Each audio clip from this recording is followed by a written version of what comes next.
ਵਾਹਿਗੁਰੂ ਜੀ ਕਾ ਖਾਲਸਾ ਵਾਹਿਗੁਰੂ ਜੀ ਕੀ ਫਤਿਹ। ਅਸਲਾਮ ਵਾਲੇਕਮ, ਆਦਾਬ, ਬਰਜ਼। ਮੈਂ ਹਾਂ ਤੁਹਾਡੀ ਹੋਸਟ ਨੀਲਮ ਕੌਰ ਤੇ ਮੈਂ ਟੀਵੀ 84 ਦੇ ਸਾਰੇ ਦਰਸ਼ਕਾਂ ਤੇ ਸਰੋਤਿਆਂ ਨੂੰ ਜੀ ਆਇਆਂ ਕਹਿੰਦੀ ਹਾਂ ਪ੍ਰੋਗਰਾਮ ਸੱਚੋ ਸੱਚ ਵਿੱਚ, ਜਿਹੜੇ ਇਸ ਪ੍ਰੋਗਰਾਮ ਨਾਲ ਦੇਸ਼ਾਂ ਵਿਦੇਸ਼ਾਂ ਤੋਂ ਜੁੜ ਚੁੱਕੇ ਨੇ। ਖਾਲਸਾ ਅਫੇਅਰ ਸੈਂਟਰ ਦੇ ਸੰਚਾਲਕ ਡਾਕਟਰ ਅਮਰਜੀਤ ਸਿੰਘ ਜੀ ਸਾਡੇ ਨਾਲ ਇਸ ਟਾਈਮ ਸਕਾਈਪ ਰਾਹੀਂ ਮੌਜੂਦ ਨੇ। ਆਓ ਉਹਨਾਂ ਨਾਲ ਗੱਲਬਾਤ ਕਰਕੇ ਅੱਜ ਦੇ ਅਹਿਮ ਇਸ਼ੂਜ਼ ਉੱਪਰ ਉਹਨਾਂ ਤੋਂ ਉਹਨਾਂ ਦਾ ਤਜਜ਼ੀਆ ਜਾਣਦੇ ਹਾਂ। ਜੀ ਡਾਕਟਰ ਸਾਹਿਬ, ਵਾਹਿਗੁਰੂ ਜੀ ਕਾ ਖਾਲਸਾ ਵਾਹਿਗੁਰੂ ਜੀ ਕੀ ਫਤਿਹ। ਹਾਂਜੀ ਨੀਲਮ ਕੌਰ ਜੀ, ਤੁਹਾਨੂੰ ਵੀ ਤੇ ਦੁਨੀਆ ਭਰ ਚ ਬੈਠੇ ਸਾਡੇ ਟੀਵੀ 84 ਦੇ ਸਾਰੇ ਦਰਸ਼ਕਾਂ ਨੂੰ ਵੀ ਵਾਹਿਗੁਰੂ ਜੀ ਕਾ ਖਾਲਸਾ ਵਾਹਿਗੁਰੂ ਜੀ ਕੀ ਫਤਿਹ। ਜੀ ਡਾਕਟਰ ਸਾਹਿਬ, ਜੀ ਆਇਆਂ ਨੂੰ ਪ੍ਰੋਗਰਾਮ ਸੱਚੋ ਸੱਚ ਵਿੱਚ। ਬਹੁਤ ਸ਼ੁਕਰੀਆ ਜੀ ਡਾਕਟਰ ਸਾਹਿਬ, ਅੱਜ 3 ਜੁਲਾਈ 20 ਹਾੜ ਨਾਨਕਸ਼ਾਹੀ ਸੰਮਤ 552 ਦਾ ਦਿਨ ਹੈ ਤੇ ਡਾਕਟਰ ਸਾਹਿਬ ਪ੍ਰੋਗਰਾਮ ਸ਼ੁਰੂ ਕਰਨ ਤੋਂ ਪਹਿਲਾਂ ਅਸੀਂ ਪ੍ਰਦਰਸ਼ਕਾਂ ਤੇ ਸਰੋਤਿਆਂ ਨੂੰ ਹਮੇਸ਼ਾ ਤਰ੍ਹਾਂ ਦੱਸਦੀ ਵਿਊਅਰਸ ਆ, ਜੇ ਤੁਸੀਂ ਹੱਕ ਸੱਚ ਇਨਸਾਫ ਤੇ ਪੈਰਾ ਦਿੰਦਾ ਇੱਕੋ ਇੱਕ ਚੈਨਲ ਟੀਵੀ 84 ਨੂੰ ਦੇਖਣਾ ਚਾਹੁੰਦੇ ਹੋ ਤਾਂ ਤੁਸੀਂ ਦੇਖ ਸਕਦੇ ਹੋ ਸਪੈਕਟਰਮ ਕੇਬਲ, ਆਰਸੀਐਨ ਕੇਬਲ, ਬੈਲਫਾਰ cable in Canada, roku, Jadoo box, ਸ਼ਾਵਾ, ਫੇਸਬੁੱਕ ਟੀਵੀ 84 ਦੀ ਐਪ ਰਾਹੀਂ online streaming and IP box ਤੇ ਤੁਸੀਂ ਟੀਵੀ 84 ਨੂੰ ਦੇਖ ਸਕਦੇ ਹੋ।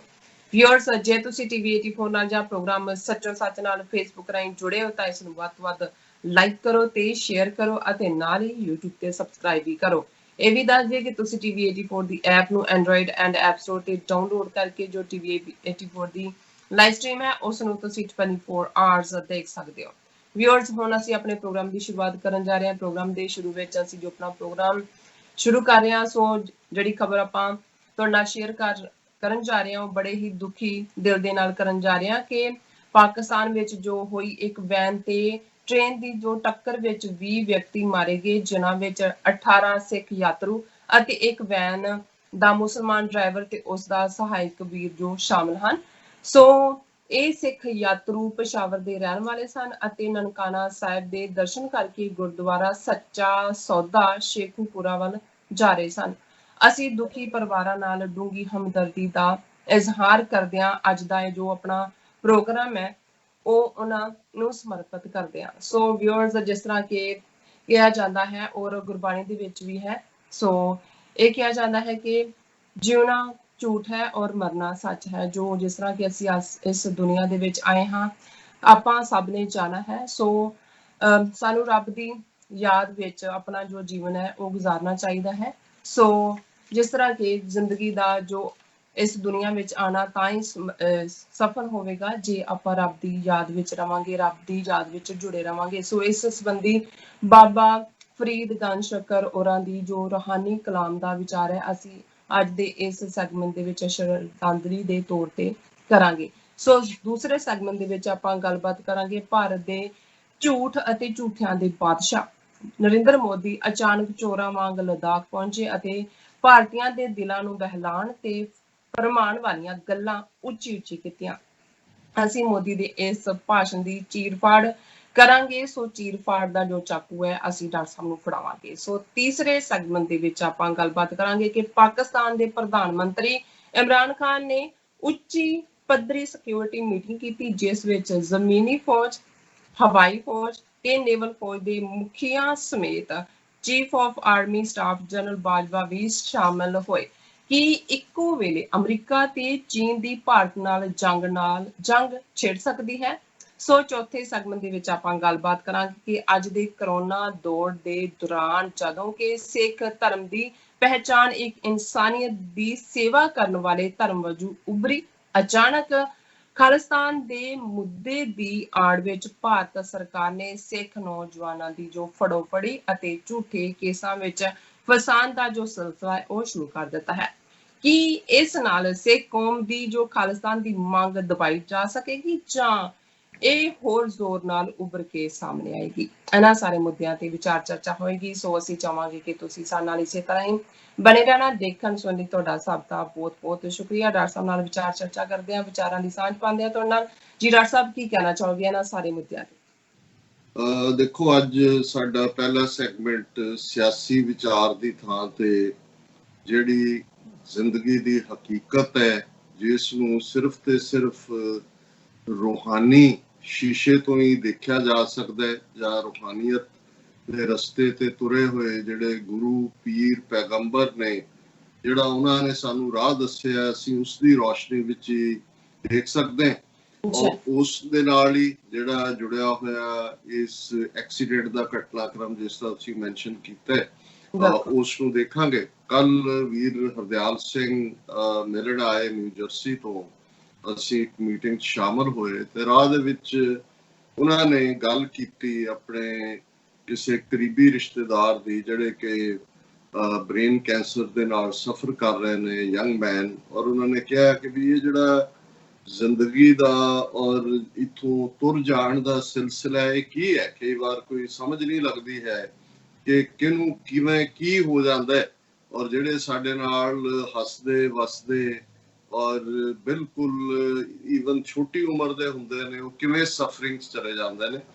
ਤੇ ਮੈਂ ਉਹਨਾਂ ਨੂੰ ਕਿਹਾ, ਮੈਂ ਕਿਹਾ ਕਿ ਵੀ ਇਹ ਤਾਂ ਰੱਬ ਜਾਣਦਾ ਕਿ ਦੁਨੀਆ 'ਚ ਜਦੋਂ ਭੇਜਦਾ ਵਾਪਸ ਸੱਦਣ ਦੀ ਤਰੀਕ ਵੀ ਨਾਲ ਹੀ ਲਿਖ ਦਿੰਦਾ, ਜਿਸ ਨੂੰ ਅਸੀਂ ਰੂਹਾਨੀਅਤ 'ਚ ਗੁਰਬਾਣੀ 'ਚ ਮੰਨਦੇ ਹਾਂ ਕਿ ਮਰਨ ਲਿਖਾਏ ਮੰਡਲ ਮੇ ਆਏ। ਮੰਡਲ ਵੈਸੇ ਸ਼ਮਿਆਨੇ ਨੂੰ ਕਹਿੰਦੇ ਨੇ, ਹਾਲਾਂ ਦੁਨੀਆ ਦਾ ਇਹ ਸ਼ਮਿਆਨਾ ਔਰ ਬਹੁਤ ਚਕਾਚੌਂਦ, ਲੇਕਿਨ ਜਦੋਂ ਅਸੀਂ ਇਸ ਦੁਨੀਆ ਦੇ ਵਿੱਚ ਆਉਂਦੇ ਵੀ ਹਾਂ ਉਸ ਤੋਂ ਪਹਿਲਾਂ ਹੀ ਸਾਨੂੰ ਭੇਜਣ ਵਾਲੇ ਨੇ ਲਿਖ ਦਿੱਤਾ ਹੋਇਆ ਕਿ ਵਾਪਸ ਕਦੋਂ ਸੱਦਣਾ। ਉਹਨੂੰ ਹੀ ਅਸੀਂ ਬਾਣੀ 'ਚ ਪੜ੍ਹਦੇ ਹਾਂ, ਘੱਲੇ ਆਵੇ ਨਾਨਕਾ ਸੱਦੇ ਉੱਠੀ ਜਾਏ, ਕਿ ਜਦੋਂ ਉਹ ਘੱਲਦਾ ਤੇ ਅਸੀਂ ਆ ਜਾਂਦੇ, ਜਦੋਂ ਉਹ ਸੱਦਦਾ ਅਸੀਂ ਉੱਠ ਕੇ ਤੁਰ ਜਾਂਦੇ। ਪਰ ਮੈਂ ਕਿਹਾ ਹਾਂ, ਇੱਕ ਚਾਹਨਾ ਅਸੀਂ ਜ਼ਰੂਰ ਕਰ ਸਕਦੇ ਹਾਂ, ਨਾ ਅਸੀਂ ਮਰਨ ਦੀ ਤਰੀਕ ਬਦਲ ਸਕਦੇ ਹਾਂ, ਨਾ ਹੀ ਬਦਲਣ ਦੀ ਮੰਗ ਕਰਨੀ ਚਾਹੀਦੀ ਹੈ ਰੱਬ ਤੋਂ। ਪਰ ਇੱਕ ਗੱਲ ਅਸੀਂ ਜ਼ਰੂਰ ਰੱਬ ਤੋਂ ਮੰਗ ਸਕਦੇ ਹਾਂ, ਉਹ ਜਿਹੜੀ ਬਾਬਾ ਕਬੀਰ ਨੇ ਫਰਮਾਈ ਕਿ ਕਬੀਰ ਕਿਉਂ ਜਾਣਾ ਕਿਵ ਮਰੇਂਗੇ, ਕੈਸਾ ਮਰਨਾ ਹੋਏ, ਜੇਕਰ ਸਾਹਿਬ ਮਨੋ ਨਾ ਵਿਸਰੈ ਤਾਂ ਸਹਿਲਾ ਮਰਨਾ ਹੋਏ। ਕਬੀਰ ਸਾਹਿਬ ਜਿਹੜੇ ਖੁਦ ਫਕੀਰੀ ਦੀਆਂ ਸਿਖਰਾਂ ਨੂੰ ਜਿਨ੍ਹਾਂ ਨੇ ਛੋਇਆ ਹੋਇਆ, ਜਿਨ੍ਹਾਂ ਦੇ ਬਾਰੇ ਜਿਨ੍ਹਾਂ ਨੇ ਖੁਦ ਆਪਣਾ ਰੱਬ ਦੇ ਨਾਲ ਕੀ ਸੰਬੰਧ ਹੈ, ਉਸ ਬਾਰੇ ਉਹਨਾਂ ਨੇ ਕਿਹਾ ਕਿ ਕਬੀਰ ਮਨ ਨਿਰਮਲ ਭਇਆ ਜੈਸੇ ਗੰਗਾ ਨੀਰ, ਪਾਛੇ ਲਾਗੋ ਹਰ ਫਿਰੇ ਕਹਿਤ ਕਬੀਰ ਕਬੀਰ। ਕਿ ਇਸ ਕਦਰ ਉਹਨਾਂ ਨੂੰ ਆਪਣੇ ਰੱਬ ਦੇ ਪਿਆਰ ਦੇ ਉੱਤੇ ਭਰੋਸਾ ਹੈ ਕਿ ਵੀ ਮੈਂ ਹੁਣ ਇਸ ਕਦਰ ਸਾਫ਼ ਹੈ ਮਨ ਦੇ ਨਾਲ, ਰੱਬ ਨਾਲ ਜੁੜਿਆ ਹੋਇਆ ਕਿ ਜਿਵੇਂ ਦੁਨੀਆ ਦੇ ਲੋਕ ਗੰਗਾ ਦੇ ਪਾਣੀ ਨੂੰ ਕਹਿੰਦੇ ਨੇ, ਔਰ ਅੱਜ ਹਾਲਤ ਇਹ ਹੈ ਕਿ ਪਾਛੇ ਲਾਗੋ ਹਰ ਫਿਰੇ ਕਹਿਤ ਕਬੀਰ ਕਬੀਰ, ਕਿ ਰੱਬ ਮੇਰੇ ਪਿੱਛੇ ਆ ਕੇ ਆਵਾਜ਼ਾਂ ਦਿੰਦਾ ਹੈ ਕਿ ਕਬੀਰ ਕਬੀਰ ਆ ਜਾ, ਕਿੱਥੇ ਹੈ ਕਬੀਰ। ਇਹ ਜਿਹੜੀ ਆਪਸ ਦੇ ਵਿੱਚ ਇੱਕ ਮੁਹੱਬਤ ਦੀ ਜ਼ਬਾਨ ਹੈ, ਅਸੀਂ ਬਹੁਤ ਵਾਰ ਦੁਨੀਆਦਾਰੀ ਲੋਕ ਕਰਨ ਵਾਲੇ ਲੋਕ ਇਹਨੂੰ ਨਹੀਂ ਸਮਝਦੇ। ਪਰ ਇਸ ਹਾਲਤ ਨੂੰ ਰੂਹਾਨੀ ਹਾਲਤ ਜਾਂ ਰੂਹਾਨੀ ਸਿਖਰ ਨੂੰ ਪਹੁੰਚੇ ਬਾਬਾ ਕਬੀਰ ਵੀ ਕਹਿੰਦੇ ਨੇ, ਕਬੀਰ ਕਿਉਂ ਜਾਣਾ ਕਿਵ ਮਰੇਂਗੇ, ਕੈਸਾ ਮਰਨਾ ਹੋਏ। ਹੁਣ ਸਾਨੂੰ ਨਹੀਂ ਪਤਾ ਸਾਡੀ ਮਰਨ ਦੀ ਥਾਂ, ਵਕਤ, ਮਾਹੌਲ ਕੀ ਹੈ। ਅਸੀਂ ਪਿਛਲੇ ਇਹਨਾਂ ਮਹੀਨਿਆਂ 'ਚ ਲਗਭਗ 4 ਮਹੀਨਿਆਂ 'ਚ ਦੇਖ ਰਹੇ ਹਾਂ ਕਿਵੇਂ ਲੱਖਾਂ ਲੋਕ ਦੁਨੀਆ ਦੇ ਵਿੱਚ ਤੁਰ ਗਏ ਕੋਵਿਡ-19 'ਚ। ਕਿਸੇ ਨੂੰ ਈਵਨ ਉਹਨਾਂ ਦੇ ਰਿਸ਼ਤੇਦਾਰਾਂ ਪਿਆਰਿਆਂ ਨੂੰ ਉਹਨਾਂ ਦਾ ਅਖੀਰਲਾ ਦਰਸ਼ਨ ਵੀ ਨਸੀਬ ਨਹੀਂ ਹੋਇਆ। ਕਈਆਂ ਨੂੰ ਜਿਨ੍ਹਾਂ ਨੂੰ ਵੱਡੀਆਂ ਪਿਟਸ ਦੇ ਵਿੱਚ ਸੁੱਟਿਆ ਗਿਆ, ਮਾਸ ਕ੍ਰੀਮੇਸ਼ਨਸ ਈਵਨ ਨਿਊਯਾਰਕ ਵਰਗੇ ਸ਼ਹਿਰ ਦੇ ਵਿੱਚ ਅਸੀਂ ਦੇਖਿਆ। ਤੇ ਇਹ ਜਿਹੜਾ ਸਾਰਾ ਸੀ, ਇਹ ਕਿਹਨੇ ਕਦੇ ਸੋਚਿਆ ਸੀ ਕਿ ਭਾਈ ਜਿੱਥੇ ਅਸੀਂ ਕਿੰਨੇ ਵੱਡੇ ਵੱਡੇ ਫੰਕਸ਼ਨ ਐਂਡ 'ਚ ਕਰਦੇ ਆ, ਉਹਨਾਂ ਦੀ ਯੂਲੋਜੀ ਪੜ੍ਹੀ ਜਾਂਦੀ ਹੈ, ਉਹਨਾਂ ਦੀਆਂ ਯਾਦਾਂ ਦੀ ਹੁੰਦੀ ਹੈ। ਇੱਥੇ ਤਾਂ ਹੁਣ ਕਬਰਾਂ ਦੇ ਵਿੱਚ ਹੁੰਦਾ ਹੈ ਕਿ ਜਿਹੜੀ ਉਹਨਾਂ ਦੀ ਸਭ ਤੋਂ ਪਿਆਰੀ ਚੀਜ਼ ਹੈ ਉਹ ਵੀ ਤੁਸੀਂ ਨਾਲ ਰੱਖ ਦਿਓ, ਔਰ ਕਿਵੇਂ ਪੋਤੇ ਪੋਤੀਆਂ ਦੋਤੇ ਦੋਤੀਆਂ ਸਾਰੇ ਲਾਈਨ ਲਾ ਕੇ ਇੱਕ ਇੱਕ ਜਿਹੜਾ ਉਹ ਸ਼ਰਧਾਂਜਲੀ ਦੇ ਰਿਹਾ ਹੁੰਦਾ। ਹੁਣ ਲੇਕਿਨ ਐਸਾ ਰੱਬ ਦਾ ਭਾਣਾ ਵਰਤਿਆ ਕਿ ਪਤਾ ਹੀ ਨਹੀਂ ਹੈ ਕਿ ਹਰ ਕੋਈ ਲੁਕਿਆ ਕਿ ਭਾਈ ਪਤਾ ਨਹੀਂ ਕਿਹਦੀ ਵਾਰੀ ਹੈ। ਖਬਰਾਂ ਹੀ ਸੁਣਨ ਨੂੰ ਮਿਲੀਆਂ ਕਿ ਭਾਈ ਫਲਾਂ ਵੀ ਤੁਰ ਗਿਆ, ਫਲਾਂ ਵੀ ਤੁਰ ਗਿਆ। ਮੌਤ ਨੇ ਨਾ ਜਵਾਨ ਦੇਖਿਆ, ਨਾ ਬੁੱਢਾ ਦੇਖਿਆ, ਨਾ ਕਾਲਾ ਦੇਖਿਆ, ਨਾ ਗੋਰਾ ਦੇਖਿਆ। ਸੋ ਇਹਨਾਂ ਹਾਲਾਤਾਂ ਚੋਂ ਅਸੀਂ ਗੁਜ਼ਰਨ ਤੋਂ ਬਾਅਦ ਜਦੋਂ ਅਸੀਂ ਇਹ ਦੇਖਦੇ ਕਿ ਫਿਰ ਵੀ ਸਾਨੂੰ ਕਿੰਨੀ ਸਮਝ ਆਇਆ ਜਾਂ ਕਿੰਨੀ ਸਮਝ ਆਈ ਹੈ, ਉਹ ਤਾਂ ਡੇ ਟੂ ਡੇ 'ਚ ਨਜ਼ਰ ਆਉਂਦਾ ਹੀ ਹੈ ਕਿ ਬਈ ਕਿਵੇਂ ਇਸ ਸਾਰੀ ਮੁਸੀਬਤ ਦੇ ਪੀਰੀਅਡ 'ਚ ਵੀ ਬਲੈਕ ਮਾਰਕੀਟ ਵਾਲਿਆਂ ਨੇ ਆਪਣਾ ਕੰਮ ਜਾਰੀ ਰੱਖਿਆ। ਕਈ ਗੁਣਾ ਸਟਾਕਰਸ ਹੋਲਡਰਸ ਉਹਨਾਂ ਨੇ ਆਪਣਾ ਕੰਮ ਜਾਰੀ ਰੱਖਿਆ। ਜੇ ਸਰਕਾਰਾਂ ਨੇ ਕਿਤੇ ਸਹੂਲਤਾਂ ਦਿੱਤੀਆਂ ਤੇ ਕਿਵੇਂ ਜਾਲੀ ਨਾਵਾਂ ਦੇ ਥੱਲੇ ਰਾਸ਼ਨ ਤੋਂ ਲੈ ਕੇ ਸਭ ਕੁਝ ਲੁੱਟਣ ਲੁਟਾਣ ਦਾ ਕੰਮ ਵੀ ਜਾਰੀ ਰਿਹਾ, ਜਾਲੀਪੁਣਾ ਵੀ ਜਾਰੀ ਰਿਹਾ। ਸਭ ਤੋਂ ਜ਼ਿਆਦਾ ਹੈਕਰਸ ਵੀ ਇਸ ਪੀਰੀਅਡ ਚ ਆਏ, ਜਿਹੜੇ ਫੋਨਾਂ ਦੇ ਉੱਤੇ ਘਰ ਬੈਠੇ ਲੋਕਾਂ ਨੂੰ ਜਿਹੜਾ ਉਹਨਾਂ ਦੇ ਬੈਂਕ ਅਕਾਊਂਟ ਖਾਲੀ ਕਰਵਾ ਦਿੱਤੇ। ਹੁਣ ਇਹ ਇੱਕ ਵੱਖਰਾ, ਲੇਕਿਨ ਈਵਨ ਜਿਹੜੇ ਰੂਹਾਨੀਅਤ ਦੇ ਰਸਤੇ ਤੇ ਤੁਰੇ ਨੇ ਬਾਬਾ ਕਬੀਰ, ਉਹਨਾਂ ਨੇ ਵੀ ਇਹ ਚਾਹਨਾ ਜ਼ਾਹਰ ਕੀਤੀ ਕਿ ਭਾਈ ਕਦੋਂ ਕਿੱਥੇ ਕੀ ਹੋਣਾ ਇਹਦੇ ਤੇ ਤਾਂ ਨਹੀਂ ਹੈ, ਪਰ ਹੇ ਰੱਬ, ਹੇ ਵਾਹਿਗੁਰੂ, ਹੇ ਅੱਲਾਹ ਤਾਲਾ, ਇਹ ਰਹਿਮਤ ਕਰੀ ਕਿ ਜਦੋਂ ਮੇਰਾ ਅਖੀਰਲਾ ਸਾਹ ਵੀ ਆਏ, ਇਸ ਦੁਨੀਆ ਤੋਂ ਜਾਣ ਦਾ ਵਕਤ ਆਏ, ਉਦੋਂ ਮੈਨੂੰ ਤੂੰ ਨਾ ਭੁੱਲੇ। ਜੇਕਰ ਸਾਹਿਬ ਮਨੋਂ ਨਾ ਵਿਸਰੇ ਤਾਂ ਸਹਿਲਾ ਮਰਨਾ ਹੋਏ। ਨਾਲੇ ਯਾਦ ਦਹਾਨੀ ਵੀ ਕਰਵਾਈ ਕਿ ਮਰਨਾ ਤਾਂ ਹੈ, ਪਰ ਜੇ ਸਾਹਿਬ ਦੀ ਯਾਦ ਰਹੇ, ਰੱਬ ਦੀ ਯਾਦ ਰਹੇ, ਤਾਂ ਸਮਝੋ ਮਰਨਾ ਵੀ ਸੌਖਾ ਮਰਨਾ। ਪਰ ਕਿਉਂਕਿ ਕੱਲ ਹੀ ਇਹ ਵਿਚਾਰ ਚਰਚਾ ਹੋ ਰਹੀ ਸੀ ਤੇ ਅੱਜ ਸਵੇਰੇ ਉੱਠਦੇ ਆ ਜਿਹੜੀ ਪਹਿਲੀ ਖਬਰ ਨਜ਼ਰਾਂ ਚੋਂ ਗੁਜ਼ਰੀ, ਉਸ ਦੇ ਉੱਤੇ ਜਿਹੜਾ ਉਹ ਨਜ਼ਰ ਪੈਂਦੇ ਆ ਇੱਕਦਮ ਤੁਹਾਡਾ ਮਨ ਵੀ ਵਿਰਾਗ ਦੇ ਵਿੱਚ ਆਉਂਦਾ ਹੈ। ਕਿਉਂਕਿ ਜਦੋਂ ਅਸੀਂ ਇੱਕ ਪਾਸੇ ਕੋਵਿਡ ਦੇ ਨਾਲ ਜੋ ਚੱਲ ਰਿਹਾ ਹੈ, ਭਾਣਾ ਵਾਪਰ ਰਹੇ ਨੇ, ਉਸ ਦੇ ਉੱਤੇ ਜਿਹੜਾ ਆਪਣੇ ਆਪ ਦੇ ਨਾਲ ਸੋਚ ਰਹੇ ਹੁੰਦੇ ਆ ਕਿ ਭਾਈ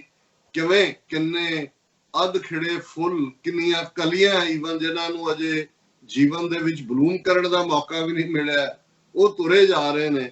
ਔਰ ਇਹ ਖਬਰ ਪਾਕਿਸਤਾਨ ਦੇ ਹਵਾਲੇ ਨਾਲ, ਔਰ ਖਾਸ ਤੌਰ ਤੇ ਜਦੋਂ ਅਸੀਂ ਪਿਛਲੇ 2 ਦਿਨ ਲਗਾਤਾਰਤਾ ਨਾਲ ਕਰਤਾਰਪੁਰ ਸਾਹਿਬ ਕੋਰੀਡੋਰ ਦਾ ਜ਼ਿਕਰ ਕੀਤਾ ਹੈ ਕਿ ਪਾਕਿਸਤਾਨ ਦੀ ਹਕੂਮਤ ਨੇ ਖੋਲ ਦਿੱਤਾ ਹੈ ਕਰਤਾਰਪੁਰ ਸਾਹਿਬ ਦਾ ਗੁਰਦੁਆਰਾ, ਪਾਕਿਸਤਾਨ ਦੇ ਸਿੱਖ ਜਾ ਰਹੇ ਨੇ, ਔਰ ਉਹਨਾਂ ਨੇ ਇਵਨ ਭਾਰਤ ਸਰਕਾਰ ਨੂੰ ਕਿਹਾ ਕਿ ਭਾਈ ਤੁਸੀਂ ਭੇਜ ਦਿਓ ਜਥੇ, ਅਸੀਂ ਤਿਆਰ ਹੈ। ਹਾਲਾਂ ਉਹਨਾਂ ਨੇ ਵਿਦ ਡਿਸਡੇਨ ਇਹਨੂੰ ਰਿਜੈਕਟ ਕੀਤਾ, ਔਰ ਅਸੀਂ ਤਾਰੀਫ ਕੀਤੀ ਕਿ ਭਾਈ ਪਾਕਿਸਤਾਨ ਦੇ ਵਿੱਚ ਜਿਹੜਾ ਇੱਕ ਇਸਲਾਮਿਕ ਜਮਹੂਰੀਅਤ ਹੈ, ਮੁਲਕ ਹੈ, ਉਹਨਾਂ ਨੇ ਕਿਸ ਕਦਰ ਜਿਹੜਾ ਇਸ ਗੱਲ ਨੂੰ ਯਕੀਨੀ ਬਣਾਇਆ ਕਿ ਸਿੱਖ ਧਰਮ ਆਪਣਾ ਫੇਥ ਜਿਹੜਾ ਸਾਡਾ ਮੱਕਾ ਔਰ ਮਦੀਨਾ ਹੈ, ਨਨਕਾਣਾ ਸਾਹਿਬ ਸਾਡਾ ਮੱਕਾ ਹੈ, ਕਰਤਾਰਪੁਰ ਸਾਹਿਬ ਮਦੀਨਾ ਹੈ, ਉਸ ਦੇ ਲਈ ਉਹਨਾਂ ਨੇ ਕਿਵੇਂ ਪੇਸ਼ਕਦਮੀ ਕਰਕੇ ਭਾਰਤ ਨੂੰ ਕਿਹਾ ਕਿ ਭਾਈ ਅਸੀਂ ਪੂਰੀ ਤਰ੍ਹਾਂ ਤਿਆਰ ਹੈ।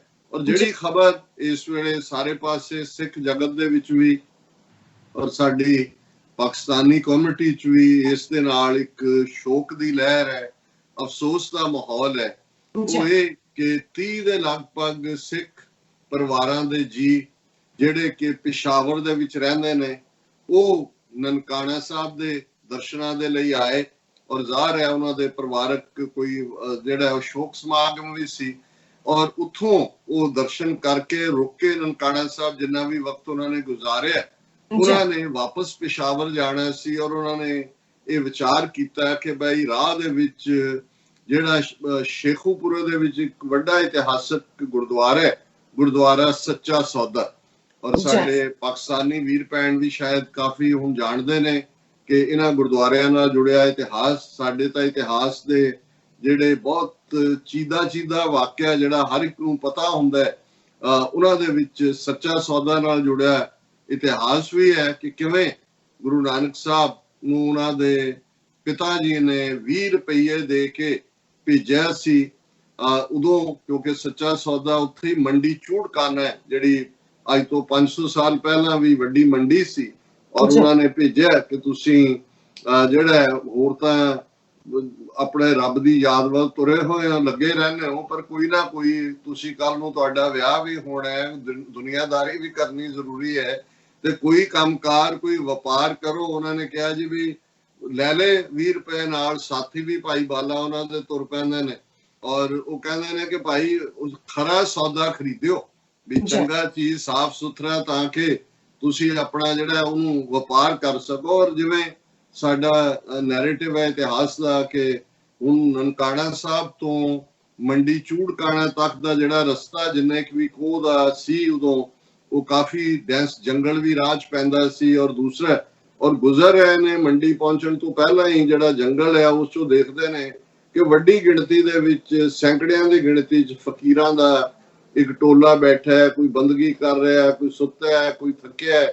ਔਰ ਉਹਨਾਂ ਨਾਲ ਜਦੋਂ ਉਹਨਾਂ ਦੀ ਗੁਫ਼ਤਗੂ ਹੋਈ ਔਰ ਪਤਾ ਲੱਗਾ ਕਿ ਭਾਈ ਇਹ ਤਾਂ ਕਈ ਦਿਨਾਂ ਦੇ ਭੁੱਖੇ ਭਾਣੇ, ਕਿਉਂਕਿ ਉਦੋਂ ਇਹ ਜਿਹੜੇ ਰਿਲੀਜੀਅਸ ਟਰੈਵਲਰ ਸਨ, ਉਹ ਸੂਫੀ ਫਕੀਰ ਹੋਣ, ਹਿੰਦੂ ਯੋਗੀ ਹੋਣ, ਜਾਂ ਆਮ ਪਿਲਗ੍ਰਿਮੇਜ ਵਾਲੇ ਵੀ, ਇਹ ਉੱਥੋਂ ਮਾਨਸਰੋਵਰ ਤੋਂ ਸ਼ੁਰੂ ਕਰਕੇ ਜਿਹੜਾ ਅੱਜ ਤਿੱਬਤ 'ਚ ਹੈ, ਇਹ ਖੁੱਲੀ ਯਾਤਰਾ ਕਰਦੇ ਸੀ। ਉਦੋਂ ਕੋਈ ਇਸ ਕਿਸਮ ਦੀ ਕਿੱਥੇ ਕਿਹਦੀ ਟੈਰੀਟਰੀ ਹੈ, ਇਹਨਾਂ ਨੂੰ ਹੋਲੀ ਮੈਨ ਮੈਂਡੀਕੈਂਟ ਇਹਨਾਂ ਕਰਕੇ ਕੋਈ ਰੋਕਦਾ ਨਹੀਂ ਸੀ।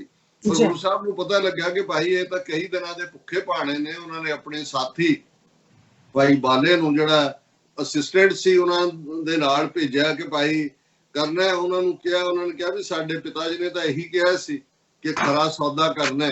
ਤੇ ਇਹ ਵਿਚਾਰੇ ਲੋੜਵੰਦ ਨੇ, ਮੌਸਮ ਵੀ ਜਿਸ ਕਿਸਮ ਦਾ ਹੈ, ਇਹਨਾਂ ਦੀਆਂ ਮੁੱਢਲੀਆਂ ਲੋੜਾਂ ਵੀ ਨਹੀਂ ਨੇ ਇਹਨਾਂ ਦੀਆਂ ਪੂਰੀਆਂ ਹੁੰਦੀਆਂ, ਤੇ ਕਿਉਂ ਨਾ ਇਸ ਤੋਂ ਖਰਾ ਸੌਦਾ ਕੀ ਹੋ ਸਕਦਾ ਹੈ ਕਿ ਇਹਨਾਂ ਦੀਆਂ ਲੋੜਾਂ ਦੀ ਪੂਰਤੀ ਕਰੀਏ।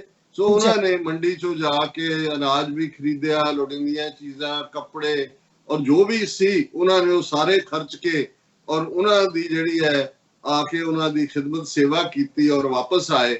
ਔਰ ਜ਼ਾਹਰ ਹੈ ਫਿਰ ਸਾਨੂੰ ਪਤਾ ਹੈ ਵੀ ਪਿਤਾ ਦੇ ਗੁੱਸੇ ਦਾ ਸ਼ਿਕਾਰ ਵੀ ਹੋਣਾ ਪਿਆ, ਉਹਨਾਂ ਦੀਆਂ ਚਪੇੜਾਂ ਵੀ ਖਾਧੀਆਂ। ਔਰ ਲੇਕਿਨ ਉਹਨਾਂ ਕਿਹਾ ਵੀ ਪਿਤਾ ਜੀ ਤੁਸੀਂ ਕਿਹਾ ਸੀ ਵੀ ਤੁਸੀਂ ਖਰਾ ਸੌਦਾ ਕਰਨਾ ਹੈ, ਸੱਚਾ ਸੌਦਾ ਕਰਨਾ ਹੈ, ਇਸ ਤੋਂ ਖਰਾ ਸੌਦਾ ਕੀ ਹੋ ਸਕਦਾ ਹੈ ਕਿ ਉਹ ਰੱਬ ਦੇ ਬੰਦੇ, ਉਹਨਾਂ ਦੀਆਂ ਮੈਂ ਲੋੜਾਂ ਪੂਰੀਆਂ ਕੀਤੀਆਂ ਨੇ। ਔਰ ਬਹੁਤ ਵਾਰ ਮੈਂ ਤਾਂ ਇਹ ਕੋਟ ਕਰਦਾ ਕਿ ਜਦੋਂ ਅੱਜ ਦੁਨੀਆ ਭਰ 'ਚ ਹੁੰਦਾ ਹੈ ਵੀ ਸਿੱਖਾਂ ਦੇ ਕੋਲ ਐਸੀ ਕਿਹੜੀ ਕਰਾਮਾਤ ਹੈ ਕਿ ਭਾਈ ਛੋਟੇ ਛੋਟੇ ਗੁਰਦੁਆਰਿਆਂ 'ਚ ਆਪਣੀਆਂ ਲੋਹਾਂ ਤੇ ਆਪਣੀ ਦੇਗਾਂ ਦੇ ਵਿੱਚ ਲੰਗਰ ਬਣਾਉਂਦੇ ਨੇ ਔਰ ਉਹ ਮੁੱਕਦਾ ਹੀ ਨਹੀਂ ਹੈ, ਉਹ ਅਟੁੱਟ ਰਹਿੰਦਾ। ਟੁੱਟ ਲੰਗਰ ਅਸੀਂ ਮੰਗਦੇ ਹਾਂ ਕਿ ਉਹ ਜਿੰਨੇ ਮਰਜ਼ੀ ਆਈ ਜਾਣ, ਉਹ ਰੱਜਦੇ ਨੇ। ਔਰ ਦੁਨੀਆ ਭਰ 'ਚ ਇਹ ਸਾਡੀ ਦੇਰ ਔਰ ਕਰੋਨਾ ਦੇ ਇਸ ਦੌਰੇ 'ਚ ਦੁਨੀਆ ਨੇ ਦੇਖਿਆ ਕਿ ਕਿਵੇਂ ਇਹ ਸਾਰਾ ਜਿਹੜਾ ਮੌਜੂਜ਼ਾ ਸਿੱਖਾਂ ਨੇ ਕਰ ਦਿਖਾਇਆ। ਜਿੱਥੇ ਜਿੱਥੇ ਵੀ ਸੀ, ਥੋੜੇ ਸਾਈ ਨੰਬਰ ਬਹੁਤਾ ਸੀ, ਉਹਨਾਂ ਨੇ ਆਪਣੇ ਲੰਗਰ ਲਾਏ। ਤੇ ਮੇਰਾ ਹਮੇਸ਼ਾ ਇਹ ਕਹਿਣਾ ਹੁੰਦਾ ਹੈ ਕਿ ਇਹ ਜਿਹੜੇ ਗੁਰੂ ਨਾਨਕ ਨੇ 20 ਰੁਪਏ ਮੂਲ ਰਾਸ ਦੇ ਵਿੱਚ ਪਾਏ ਹੋਏ ਨੇ, ਇਹ ਉਦੋਂ ਦਾ ਹੀ ਲੰਗਰ, ਪਹਿਲਾ ਲੰਗਰ ਗੁਰੂ ਨਾਨਕ ਸਾਹਿਬ ਨੇ ਆਪਣੇ ਪਿਤਾ ਤੋਂ ਚਪੇੜਾ ਖਾ ਕੇ ਜਿਹੜਾ 20 ਰੁਪਏ ਦੀ ਰਾਸ ਨਾਲ ਸ਼ੁਰੂ ਕੀਤਾ ਹੋਇਆ, ਇਹ ਐਸਾ ਖਰਾ ਸੌਦਾ ਹੈ ਜਿਹਦੀ ਬਰਕਤ ਹੀ ਬਰਕਤ ਹੈ। ਔਰ ਮੈਂ ਜਦੋਂ ਇਹ ਖਬਰ ਵੀ ਦੇਖੀ ਕਿ ਭਾਈ ਇਹ ਜਿਹੜੇ ਪੇਸ਼ਾਵਰ ਤੋਂ ਆਏ ਸਿੱਖ ਨਨਕਾਣਾ ਸਾਹਿਬ ਤੋਂ ਵੈਨ ਦੇ ਵਿੱਚ ਸਵਾਰ ਹੋ ਕੇ, ਵੈਨ ਦਾ ਡਰਾਈਵਰ ਵੀ ਇੱਕ ਮੁਸਲਮਾਨ ਵੀਰ ਹੈ, ਉਹਦਾ ਅਸਿਸਟੈਂਟ ਵੀ ਮੁਸਲਮਾਨ ਵੀਰ ਹੈ, ਔਰ ਉਹਨਾਂ ਨੇ ਫੈਸਲਾ ਕੀਤਾ ਕਿ ਇਸ ਗੁਰਦੁਆਰਾ ਸੱਚਾ ਸੌਦਾ ਰੁਕਿਆ ਜਾਏ। ਔਰ ਇਹ ਸ਼ੇਖੂਪੁਰਾ ਦੇ ਵਿੱਚ ਹੈ। ਔਰ ਜਿਹੜਾ ਹਾਦਸਾ ਵਾਪਰਦਾ ਟ੍ਰੇਨ ਦੇ ਨਾਲ ਟੱਕਰ ਦਾ, ਇਹ ਸ਼ੇਖੂਪੁਰਾ ਰੇਲਵੇ ਕ੍ਰਾਸਿੰਗ ਦੇ ਉੱਤੇ ਵਾਪਰਦਾ।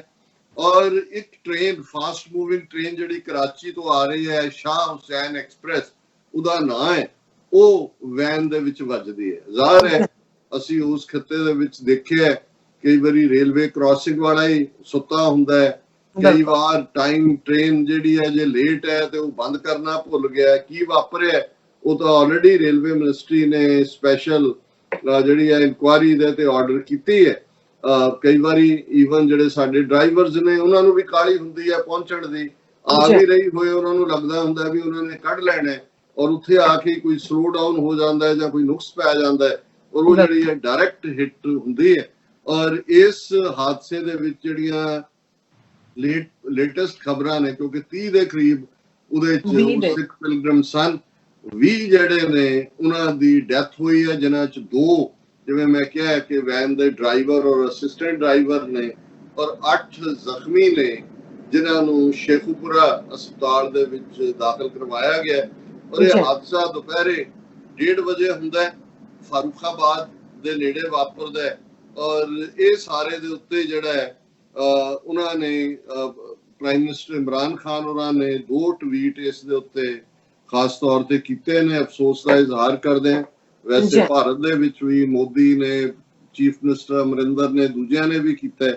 ਇਮਰਾਨ ਖਾਨ ਹੋਰਾਂ ਦਾ ਪਹਿਲਾ ਟਵੀਟ ਹੈ, ਉਹਨਾਂ ਨੇ ਕਿਹਾ deeply saddened at the accident this afternoon at a railway crossing near Sheikhupura which resulted in the death of at least 20 people, mainly Sikh pilgrims returning from Nankana Sahib, have directed that proper medical care be provided to the injured। कि भाई बहुत मैनू दुख होया जिहड़ा हादसा railway crossing ते शेखूपुरा दे नेड़े होया, जिहदे विच घट्टो घट 20 लोग मारे गए ने, जिहड़े बहुत सिख यात्रु ने जिहड़े ननकाना साहब तो वापस मुड़ रहे सी। और मैं ये हदायतां कीतियां ने कि ਜਿਹੜੇ ਜ਼ਖਮੀ ਨੇ ਉਹਨਾਂ ਦਾ ਮੁਫਤ ਇਲਾਜ ਕੀਤਾ ਜਾਏ। ਫਿਰ ਉਹਨਾਂ ਨੇ ਦੂਸਰਾ ਟਵੀਟ ਵੀ ਜਿਹੜਾ ਕੁਝ ਅਰਸੇ ਬਾਅਦ ਕੀਤਾ ਜਿਹਦੇ ਚ ਉਹਨਾਂ ਨੇ ਇਹ ਕਿਹਾ, my condolences and prayers go to the families of the deceased, have directed relevant authorities to ensure facilitation and care for all the families. Our entire railways operational safety standard operation procedure SOP ਕਹਿੰਦੇ ਨੇ will be reviewed immediately. ਕਿ ਭਾਈ ਮੈਂ ਅਫਸੋਸ ਦਾ ਇਜ਼ਹਾਰ ਕਰਦਾ ਹਾਂ, ਉਹਨਾਂ ਦੇ ਲਈ ਦੁਆ ਗੋ ਹੈ ਜਿਨ੍ਹਾਂ ਦੇ ਪਰਿਵਾਰਾਂ ਦੇ ਜੀ ਮਾਰੇ ਗਏ ਨੇ, ਔਰ ਮੈਂ ਜਿਹੜੀਆਂ ਇਸ ਨਾਲ ਸੰਬੰਧਿਤ ਅਥਾਰਟੀਜ਼ ਨੇ ਉਹਨਾਂ ਨੂੰ ਹਦਾਇਤਾਂ ਕੀਤੀਆਂ ਕਿ ਜਿਹੜੇ ਜ਼ਖਮੀ ਨੇ ਔਰ ਦੂਸਰੇ ਨੇ ਉਹਨਾਂ ਦੀਆਂ ਸਾਰੀਆਂ ਲੋੜਾਂ ਪੂਰੀਆਂ ਕੀਤੀਆਂ ਜਾਣ। ਔਰ ਅਸੀਂ ਜਿਹੜਾ ਸਾਡਾ ਰੇਲਵੇ ਸੇਫਟੀ ਆਪਰੇਸ਼ਨ ਹੈ ਸਟੈਂਡਰਡ ਆਪਰੇਸ਼ਨਲ ਪ੍ਰੋਸੀਜਰ, ਉਹਦੇ ਥੱਲੇ ਅਸੀਂ ਇਹ ਸਾਰੇ ਨੂੰ ਰਿਵਿਊ ਕਰਾਂਗੇ ਔਰ ਇਹ ਸਾਰੇ ਦੇ ਉੱਤੇ ਅਸੀਂ ਜਿਹੜਾ ਉਹ ਕਾਰਵਾਈ ਕਰ ਰਹੇ ਹਾਂ। ਸੋ ਮੈਂ ਇਹ ਸਮਝਦਾ ਕਿ ਵੀ ਹੋਰ ਜਦੋਂ ਕੁਝ ਵਾਪਰ ਜਾਂਦਾ ਤੁਸੀਂ ਕੀ ਕਰ ਸਕਦੇ ਹੋ, ਲੇਕਿਨ ਇਹ ਇੱਕ ਖੁਸ਼ਗਵਾਰ ਖਬਰ ਹੈ ਕਿ ਭਾਈ ਇਸ ਸਾਲ, ਔਰ ਇਹ ਥੋਰਲੀ ਪਾਕਿਸਤਾਨੀ ਸਿੱਖ ਨੇ ਔਰ ਆਵਾਮ ਵੱਲੋਂ ਵੀ ਜਿਹੜਾ ਦੁੱਖ ਦਾ ਇਜ਼ਹਾਰ ਕੀਤਾ ਗਿਆ, ਪਰ ਜਦੋਂ ਪ੍ਰਾਈਮ ਮਿਨਿਸਟਰ ਇਸ ਗੱਲ ਨੂੰ ਯਕੀਨੀ ਬਣਾਉਣ ਕਿ ਭਾਈ ਉਹਨਾਂ ਨੇ ਇਸ ਦਾ ਉਹਨਾਂ ਨੇ ਨੋਟਿਸ ਵੀ ਲਿਆ ਔਰ ਲੋੜੀਂਦੀ ਕਾਰਵਾਈ ਵੀ ਕੀਤੀ ਹੈ, ਤੇ ਫਿਰ ਬਾਕੀ ਜਿਹੜੀਆਂ ਅਥਾਰਟੀਜ਼ ਹੁੰਦੀਆਂ ਨੇ ਉਹ ਵੀ ਐਕਟਿਵ ਹੁੰਦੀਆਂ। ਔਰ ਇਹ ਗੱਲ ਦੱਸਦੀ ਵੀ ਹੈ ਕਿ ਕਿਵੇਂ ਪਾਕਿਸਤਾਨ ਦੇ ਵਿੱਚ ਇਹ ਛੋਟੀ ਜਿਹੀ ਮਾਈਨੋਰਿਟੀ 40 ਤੋਂ 50 ਹਜ਼ਾਰ ਸਿੱਖ ਪਾਕਿਸਤਾਨ 'ਚ ਹੋਣਗੇ, ਉਹਨਾਂ ਦੇ ਇਸ ਦੁੱਖ ਦੇ ਵਿੱਚ ਵੀ ਪ੍ਰਾਈਮ ਮਿਨਿਸਟਰ ਸਮੇਤ ਰੇਲਵੇ ਮਿਨਿਸਟਰ ਨੇ ਵੀ ਸ਼ੇਖ ਰਸ਼ੀਦ ਹੋਰਾਂ ਨੇ ਅਫਸੋਸ ਦਾ ਇਜ਼ਹਾਰ ਕੀਤਾ ਔਰ ਇਨਕੁਆਇਰੀ ਜਿਹੜੀ ਆ ਮਾਰ ਕੀਤੀ ਹੈ।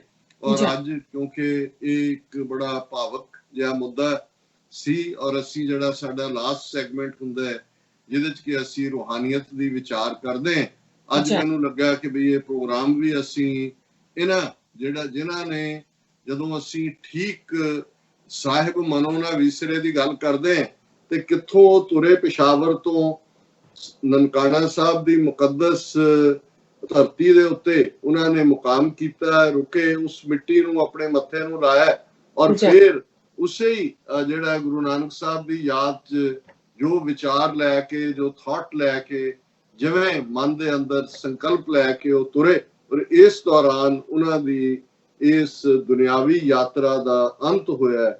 ਸੋ ਮੈਂ ਸਮਝਦਾ ਹਾਂ ਵੀ ਜਿਹੜੇ ਪਰਿਵਾਰ ਦੇ ਪਿਆਰਿਆਂ ਦੇ ਜੋ ਵਿਛੜ ਗਏ ਨੇ, ਬੱਚੇ ਯਤੀਮ ਹੋਣਗੇ ਔਰ ਘਰ ਉਜੜਦੇ ਨੇ, ਲੇਕਿਨ ਘੱਟੋ ਘੱਟ ਇਹ ਜ਼ਰੂਰ ਹੈ ਕਿ ਭਾਈ ਇਹਨਾਂ ਨੇ ਇੱਕ ਚੰਗੇ ਪਾਸੇ ਰੱਬ ਦੀ ਯਾਦ ਵੱਲ ਤੁਰਦਿਆਂ ਜਿਹੜਾ ਉਹ ਆਪਣੀਆਂ ਜ਼ਿੰਦਗੀਆਂ ਜਿਹੜੀਆਂ ਉਹਨਾਂ ਨੇ ਗੁਜ਼ਾਰੀਆਂ, ਉਹਨਾਂ ਦੇ ਅਖੀਰਲੇ ਪਲ ਵੀ ਜੇਕਰ ਸਾਹਿਬ ਮਨੋ ਨਾ ਵਿਸਰੇ ਤਾਂ ਸਹਿਲਾ ਮਰਨਾ ਹੋਏ, ਉਹਨਾਂ ਨੂੰ ਘੱਟੋ ਘੱਟ ਅਖੀਰਲੇ ਪਲਾਂ 'ਚ ਵੀ ਰੱਬ ਯਾਦ ਸੀ। ਔਰ ਬਾਬਾ ਫਰੀਦ ਗੱਜ ਸ਼ੱਕਰ ਜਿਨ੍ਹਾਂ ਦੇ ਅਸੀਂ ਸ਼ਲੋਕਾਂ ਦੇ ਵਿਚਾਰ ਕਰਦੇ ਹਾਂ, 2 ਸ਼ਲੋਕ ਜਿਹੜੇ ਅੱਜ ਮੈਂ ਵਿਚਾਰ ਲਈ ਚੁਣੇ ਨੇ ਔਰ ਕੁਦਰਤੀ ਉਹ ਇਸ ਸੰਕਲਪ ਦੇ ਨਾਲ ਹੀ ਜਿਹੜਾ ਅਸੀਂ ਡਿਸਕਸ ਕੀਤਾ ਜੁੜੇ ਹੋਏ ਨੇ ਕਿ ਕਿਵੇਂ ਅਲਟੀਮੇਟਲੀ ਡੈਥ ਇਹ ਹਕੀਕਤ ਹੈ ਔਰ ਇੱਕ ਪਾਸੇ ਦੁਨੀਆ ਦੀ ਬੜੇ ਸ਼ਾਨੋ ਸ਼ੌਕਤ ਐਸ਼ੋ ਇਸ਼ਰਤ ਰਹਿਣ ਵਾਲੇ ਲੋਕ ਉਹ ਭੁੱਲ ਜਾਂਦੇ ਨੇ ਵੀ ਉਹਨਾਂ ਦਾ ਐਂਡ ਕੀ ਹੋਣਾ। ਔਰ ਇਹ ਸ਼ਲੋਕ ਹੈ, ਪਾਸ ਦਮਾਮੇ ਛੱਤ ਸਿਰ ਭੇਰੀ ਸੱਡੋ ਰੱਡ ਜਾਏ ਸੁੱਤੇ ਜੀਰਾਨ ਮੈਂ ਥੀਏ ਅਤੀਮਾ ਗੱਡ। ਹੁਣ ਜ਼ਾਹਰ ਹੈ ਕਿ ਜਿਹੜੇ ਬਾਦਸ਼ਾਹ ਰਾਇਲ ਬੜੇ ਬੜੇ ਅਮੀਰ, ਉਹਨਾਂ ਦੇ ਕੋਲ ਜਿਹੜੇ ਨੇ ਵੱਡੇ ਵੱਡੇ ਦਮਾਮਾ ਵੱਡੇ ਢੋਲ ਨੂੰ ਕਹਿੰਦੇ ਨੇ, ਜਿਨ੍ਹਾਂ ਨੂੰ ਅਸੀਂ ਧੌਂਸਾ ਵੀ ਕਹਿੰਦੇ ਕਿ ਉਹਨਾਂ ਦੇ ਜਿਨ੍ਹਾਂ ਦੇ ਧੌਂਸੇ ਵੱਜਦੇ ਨੇ, ਜਿਨ੍ਹਾਂ ਦੇ ਦਮਾਮੇ ਵੱਜਦੇ ਨੇ, ਪਾਸ ਦਮਾਮੇ ਛੱਤ ਸਿਰ, ਜਿਨ੍ਹਾਂ ਦੇ ਸਿਰ ਦੇ ਉੱਤੇ, ਕਿਉਂਕਿ ਜਿਹੜੀ ਜਦੋਂ ਅਸੀਂ ਛੱਤਰ ਕਹਿੰਦੇ ਹਾਂ ਜਾਂ ਜਦੋਂ ਬਾਦਸ਼ਾਹ ਤੁਰਦੇ ਸੀ ਸਿਰ ਦੇ ਉੱਤੇ ਰਾਇਲ ਅੰਬਰੇਲਾ, ਉਹ ਬਾਬਾ ਫਰੀਦ ਕਹਿੰਦੇ ਨੇ ਕਿ ਜਿਨ੍ਹਾਂ ਦੇ ਇੰਨੀ ਅਮੀਰੀ ਕਿ ਜਿਨ੍ਹਾਂ ਦੇ ਦਮਾਮੇ ਵੱਜਦੇ ਨੇ, ਜਿਨ੍ਹਾਂ ਦੇ ਸਿਰ ਦੇ ਉੱਤੇ ਛਤਰ ਝੂਲਦੇ ਨੇ, ਭੇਰੀ ਛੱਡੋ ਰੱਡ, ਭੇਰੀ ਜਿਹੜੀ ਹੈ ਤੂਤੀਆਂ, ਕਿ ਵੀ ਕਿਵੇਂ ਉਹਨਾਂ ਦੀਆਂ ਤੂਤੀਆਂ ਬੋਲਦੀਆਂ। ਜਦੋਂ ਅਸੀਂ ਪੰਜਾਬੀ ਚ ਵੀ ਕਹਿੰਦੇ ਜੀ ਉਹਨਾਂ ਦੀ ਤਾਂ ਤੂਤੀ ਬੋਲਦੀ ਹੈ, ਕਿਉਂਕਿ ਉਹ ਤੂਤੀ ਸਾਜ਼ ਵੀ ਹੈ, ਪਰ ਇਹ ਵੀ ਦੱਸਦਾ ਹੈ ਕਿ ਭਾਈ ਕਿਸੇ ਦੀ ਕਿੰਨੀ ਸ਼ੌਹਰਤ ਹੈ ਔਰ ਜਿਨ੍ਹਾਂ ਦੀਆਂ ਤੂਤੀਆਂ ਬੋਲਦੀਆਂ ਨੇ। ਔਰ ਛੱਡੋ ਰੱਡ ਹੈ ਕਿ ਭਾਈ ਜਿਵੇਂ ਉਹਨਾਂ ਨੇ ਬਿਲਕੁਲ ਮੌਕੇ ਦੇ ਉੱਤੇ ਇੱਕ ਛੰਦ ਹੁੰਦਾ ਹੈ ਜਿਹਨੂੰ ਜਿਹੜਾ ਬੜਾ ਬਰੀਵਰੀ ਦੇ ਨਾਲ ਗਾਇਆ ਜਾਂਦਾ ਹੈ ਇਹ ਜਿਹੜਾ ਰੱਡ ਹੈ, ਸੰਦ ਦਾ ਨਾਂ ਹੈ, ਛੰਦ ਦਾ ਨਾਂ ਹੈ। ਉਹਨਾਂ ਨੇ ਕਿਹਾ ਵੀ ਇਸ ਕਿਸਮ ਦੇ ਲੋਕ, ਵੱਡੀਆਂ ਤੂਤੀਆਂ ਵਾਲੇ, ਦਮਾਮਿਆਂ ਵਾਲੇ, ਛਤਰਾਂ ਵਾਲੇ, ਅਖੀਰ ਜਾਏ ਸੁੱਤੇ ਜੀਰਾਨ ਮੈਂ, ਜੀਰਾਨ ਮਸਾਣਾ ਨੂੰ ਕਹਿੰਦੇ ਨੇ, ਸ਼ਮਸ਼ਾਨ ਨੂੰ, ਗ੍ਰੇਵਯਾਰਡ ਨੂੰ, ਕਿ ਇਨ ਦਾ ਐਂਡ ਜਾ ਕੇ ਉਹ ਉਸ ਸ਼ਮਸ਼ਾਨ ਘਾਟ ਚ, ਕਬਰਸਤਾਨ ਚ ਐਂਡ ਹੋ ਜਾਂਦੇ ਨੇ। ਜਾਏ ਸੁੱਤੇ ਜੀਰਾਨ ਮੈਂ ਥੀਏ ਅਤੀਮਾ ਗੱਡ। ਹੁਣ ਗੱਡ ਥੀਏ ਹੈ ਕਿ ਰੁਲ ਗਏ, ਔਰ ਇਹ ਹੈ ਕਿ ਬਈ ਅਤੀਮ ਹੁੰਦਾ ਯਤੀਮ, ਕਿ ਇੱਥੇ ਉਹਨਾਂ ਦਾ ਇੰਨਾ ਰਸੂਖ, ਅਸਰੋ ਰਸੂਖ ਸੀ।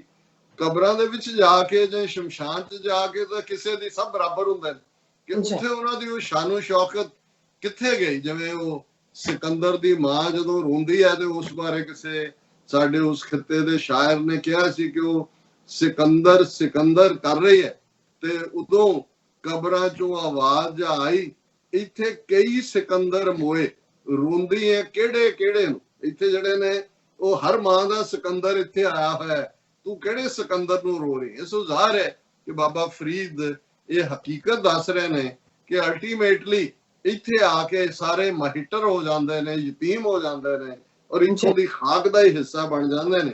ਔਰ ਦੂਸਰਾ ਸ਼ਲੋਕ ਵੀ ਇਹੀ ਥਾਟ ਦੀ ਯਾਦ ਦਹਾਨੀ ਕਰਵਾਉਂਦਾ ਹੈ, ਫਰੀਦਾ ਕੋਠੇ ਮੰਡਪ ਮਾੜੀਆਂ ਉਸਾਰਿੰਦੇ ਪੀ ਗਏ, ਕੂੜਾ ਸੌਦਾ ਕਰ ਗਏ, ਗੋਰੀ ਆਏ ਪਏ। ਹੁਣ ਮੈਂ ਜਦੋਂ ਸੱਚਾ ਸੌਦਾ ਦੀ ਗੱਲ ਕੀਤੀ ਕਿ ਭਾਈ ਇੱਕ ਪਾਸੇ ਇਹ ਸੱਚਾ ਸੌਦਾ ਸੀ, ਔਰ ਇਹ ਬਾਬਾ ਫਰੀਦ ਦੇ ਸ਼ਲੋਕ 'ਚ ਕੂੜੇ ਸੌਦੇ ਦੀ ਗੱਲ ਹੈ। ਕਿਹੜੇ ਲੋਕ ਕੂੜਾ ਸੌਦਾ ਕਰਦੇ ਨੇ, ਝੂਠਾ ਸੌਦਾ ਕਰਦੇ ਨੇ, ਉਹ ਹੈ ਫਰੀਦਾ ਕੋਠੇ ਮੰਡਪ ਮਾੜੀਆਂ। ਕੋਠਾ ਘਰ ਹੈ ਸੋਹਣਾ, ਅੱਜ ਮਹਿਲ ਕਹਿ ਲੋ, ਕੋਠੀ ਕਹਿ ਦਿੰਦੇ ਨੇ, ਕਿ ਭਾਈ ਮੰਡਪ ਜਿਹੜੇ ਬੜੇ ਬੜੇ ਸ਼ਮਿਆਨੇ ਲੱਗਦੇ ਨੇ, ਜਿਨ੍ਹਾਂ ਦੇ ਕੋਲ ਕਈ ਕਿੱਲਿਆਂ 'ਚ ਥਾਂ ਹੁੰਦੀ ਹੈ, ਉਹਨਾਂ ਨੂੰ ਲੱਗਦਾ ਵੀ ਕੋਈ ਫੰਕਸ਼ਨ ਕਰਨਾ, ਕੋਠੀ ਵੀ ਛੋਟੀ ਪੈ ਜਾਂਦੀ ਹੈ, ਉਹ ਵੱਡੇ ਮੰਡਪ ਕਰਦੇ ਨੇ। ਤੇ ਬਾਬਾ ਫਰੀਦ ਕਹਿੰਦੇ ਨੇ ਫਰੀਦਾ ਕੋਠੇ ਮੰਡਪ ਮਾੜੀਆਂ, ਮਾੜੀ ਕਹਿੰਦੇ ਨੇ ਚੁਬਾਰੇ, ਕਿ ਜਿਨ੍ਹਾਂ ਦੇ ਕੋਠੀਆਂ, ਬੜੇ ਬੜੇ ਸ਼ਮਿਆਨੇ, ਬੜੇ ਬੜੇ ਮੰਡਪ ਉਸਾਰਿੰਦੇ ਵੀ ਗਏ, ਕਿ ਸਾਰੀ ਜ਼ਿੰਦਗੀ ਉਹਨਾਂ ਨੂੰ ਇਹ ਲੱਗਾ ਵੀ ਇਹ ਕੋਠੀ ਨਾ ਜੇ ਹੈ ਤਾਂ ਸਾਡੇ ਸ਼ਰੀਕਾਂ ਦੀ ਤਾਂ $1 ਮਿਲੀਅਨ ਦੀ ਆ, ਹੁਣ ਅਸੀਂ 10 ਏਕੜ ਥਾਂ ਲੈਣੀ ਆ, ਉਹਦੇ ਉਹ ਸਾਰੀ ਉਮਰ ਈਦਾਂ ਦੇ ਸ਼ਾਨ ਸ਼ੌਕਤ ਵਾਲੇ ਸਮਾਨ ਇਕੱਠੇ ਕਰਦੇ ਇਹੀ ਉਸਾਰਿੰਦੇ ਚਲੇ ਗਏ। ਕੂੜਾ ਸੌਦਾ ਕਰ ਗਏ, ਗੋਰੀ ਆਏ ਪਏ। ਗੋਰ ਕਹਿੰਦੇ ਨੇ ਕਬਰ ਨੂੰ, ਕਿ ਆ ਜਿਹੜੇ ਸੌਦੇ ਕਰਦੇ ਰਹੇ ਉਸਾਰਨ ਦੇ, ਇਹ ਕੂੜੇ ਸੌਦੇ ਸੀ। ਅਲਟੀਮੇਟਲੀ ਆ ਕੇ ਗੌਰ ਦੇ ਵਿੱਚ, ਕਬਰ ਦੇ ਵਿੱਚ ਪਏ, ਤੇ ਫਿਰ ਜ਼ਿੰਦਗੀ ਦਾ ਕੀ ਮਤਲਬ ਰਹਿ ਗਿਆ, ਜਦੋਂ ਕਿ ਸਾਰੀ ਜ਼ਿੰਦਗੀ ਜਿਹਨੂੰ ਇੱਕ ਤਾਂ ਕੁਰਬਾਨੀ 'ਚ ਕਿਹਾ ਗਿਆ ਕਿ ਉਹ ਜੂਏ 'ਚ ਹਾਰ ਦਿੱਤੀ ਹੈ। ਜਿਹੜਾ ਕੂੜਾ ਸੌਦਾ ਇਸ ਦੌੜ 'ਚ ਹੈ, ਇਸ ਜ਼ਿੰਦਗੀ ਨੂੰ ਜੂਏ 'ਚ ਹਾਰਨਾ। ਸੋ ਇਸ ਥਾਟ ਦੇ ਨਾਲ ਅਸੀਂ ਇਸ ਸੈਗਮੈਂਟ ਨੂੰ, ਕਿ ਭਾਈ ਰੱਬ ਰਹਿਮਤ ਕਰੇ, ਜਿਹੜੇ ਦੁਨੀਆ ਤੋਂ ਚਲੇ ਗਏ ਨੇ ਉਹਨਾਂ ਦਾ ਦਰਜਾ ਬੁਲੰਦ ਹੋਏ। ਜਿਵੇਂ ਸਾਡੇ ਇਸਲਾਮ ਦੇ ਵਿੱਚ ਸਾਡੇ ਭੈਣ ਭਰਾ ਯਾਦ ਕਰਦੇ ਨੇ, ਮੁਸਲਮਾਨ ਵੀਰ ਵੀ ਉਹਦੇ 'ਚ ਨੇ, ਔਰ ਜਿਵੇਂ ਸਾਡੀ ਅਰਦਾਸ ਹੁੰਦੀ ਹੈ ਕਿ ਗੁਰੂ ਉਹਨਾਂ ਨੂੰ ਆਪਣੇ ਚਰਨਾਂ 'ਚ ਨਿਵਾਸ ਬਖਸ਼ਣ, ਔਰ ਬਾਕੀ ਸਾਰੇ ਪਰਿਵਾਰ ਨੂੰ, ਉਹਨਾਂ ਦੇ ਮਿੱਤਰਾਂ, ਸੱਜਣਾ, ਹਿਤੈਸ਼ੀਆਂ ਨੂੰ ਭਾਣਾ ਮੰਨਣ ਦਾ ਬਲ ਬਖਸ਼ਣ। ਇਹ ਰੱਬ ਦੇ ਹੁਕਮ 'ਚ ਹੁੰਦਾ ਹੈ, ਔਰ ਇੱਥੇ ਕਿਸੇ ਦਾ ਕੋਈ ਵਸ ਨਹੀਂ ਚੱਲਦਾ। ਜੀ ਡਾਕਟਰ ਸਾਹਿਬ, ਤੁਹਾਡਾ ਬਹੁਤ ਬਹੁਤ ਸ਼ੁਕਰੀਆ। ਸੋ ਇੱਥੇ ਲੈਣੇ ਆ ਬ੍ਰੇਕ। ਵਿਊਅਰਸ, ਤੁਸੀਂ ਨਾ ਇਸੇ ਤਰ੍ਹਾਂ ਹੀ ਬਨੇ ਰਹਿਣਾ। ਮਿਲਦੇ ਆ ਛੋਟੇ ਜਿਹੇ ਵਕਫੇ ਤੋਂ ਬਾਅਦ।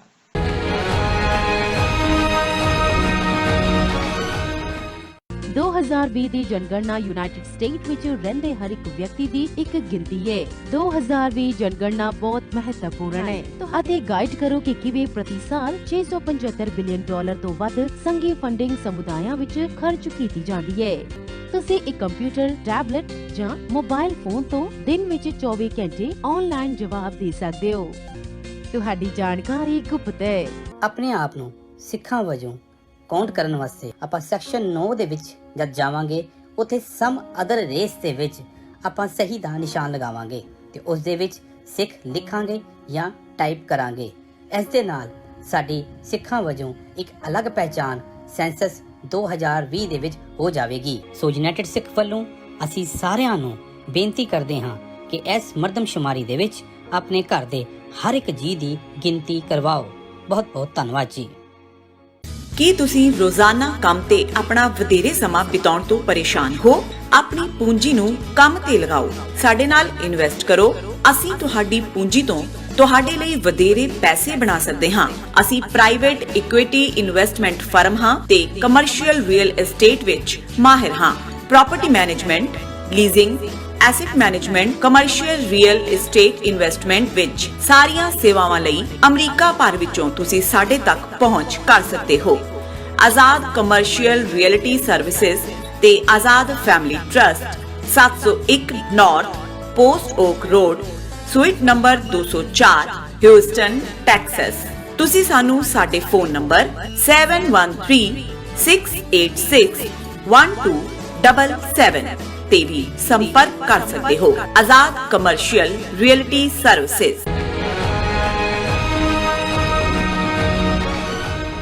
ਦਰਸ਼ਕੋ, ਬ੍ਰੇਕ ਤੋਂ ਬਾਅਦ ਤੁਹਾਨੂੰ ਆਪਾਂ ਸਭ ਨੂੰ ਜੀ ਆਇਆਂ ਕਹਿੰਦੇ ਆ। ਸੋ ਦੂਸਰੇ ਸੈਗਮੈਂਟ ਦੇ ਵਿੱਚ ਆਪਾਂ ਗੱਲਬਾਤ ਕਰਨ ਜਾ ਰਹੇ ਹਾਂ ਕਿ ਭਾਰਤ ਦੇ ਝੂਠ ਅਤੇ ਝੂਠਿਆਂ ਦੇ ਬਾਦਸ਼ਾਹ ਨਰਿੰਦਰ ਮੋਦੀ ਅਚਾਨਕ ਚੋਰਾਂ ਵਾਂਗ ਲਦਾਖ ਪਹੁੰਚੇ ਅਤੇ ਭਾਰਤੀਆਂ ਨੂੰ ਉੱਚੀ ਉੱਚੀ ਆਵਾਜ਼ ਦੇ ਵਿੱਚ ਉਹਨਾਂ ਨੇ ਦਿਲ ਨੂੰ ਦਹਿਲਾਉਣ ਵਾਲੀਆਂ ਤੇ ਭਰਮਾਉਣ ਵਾਲੀਆਂ ਗੱਲਾਂ ਕੀਤੀਆਂ।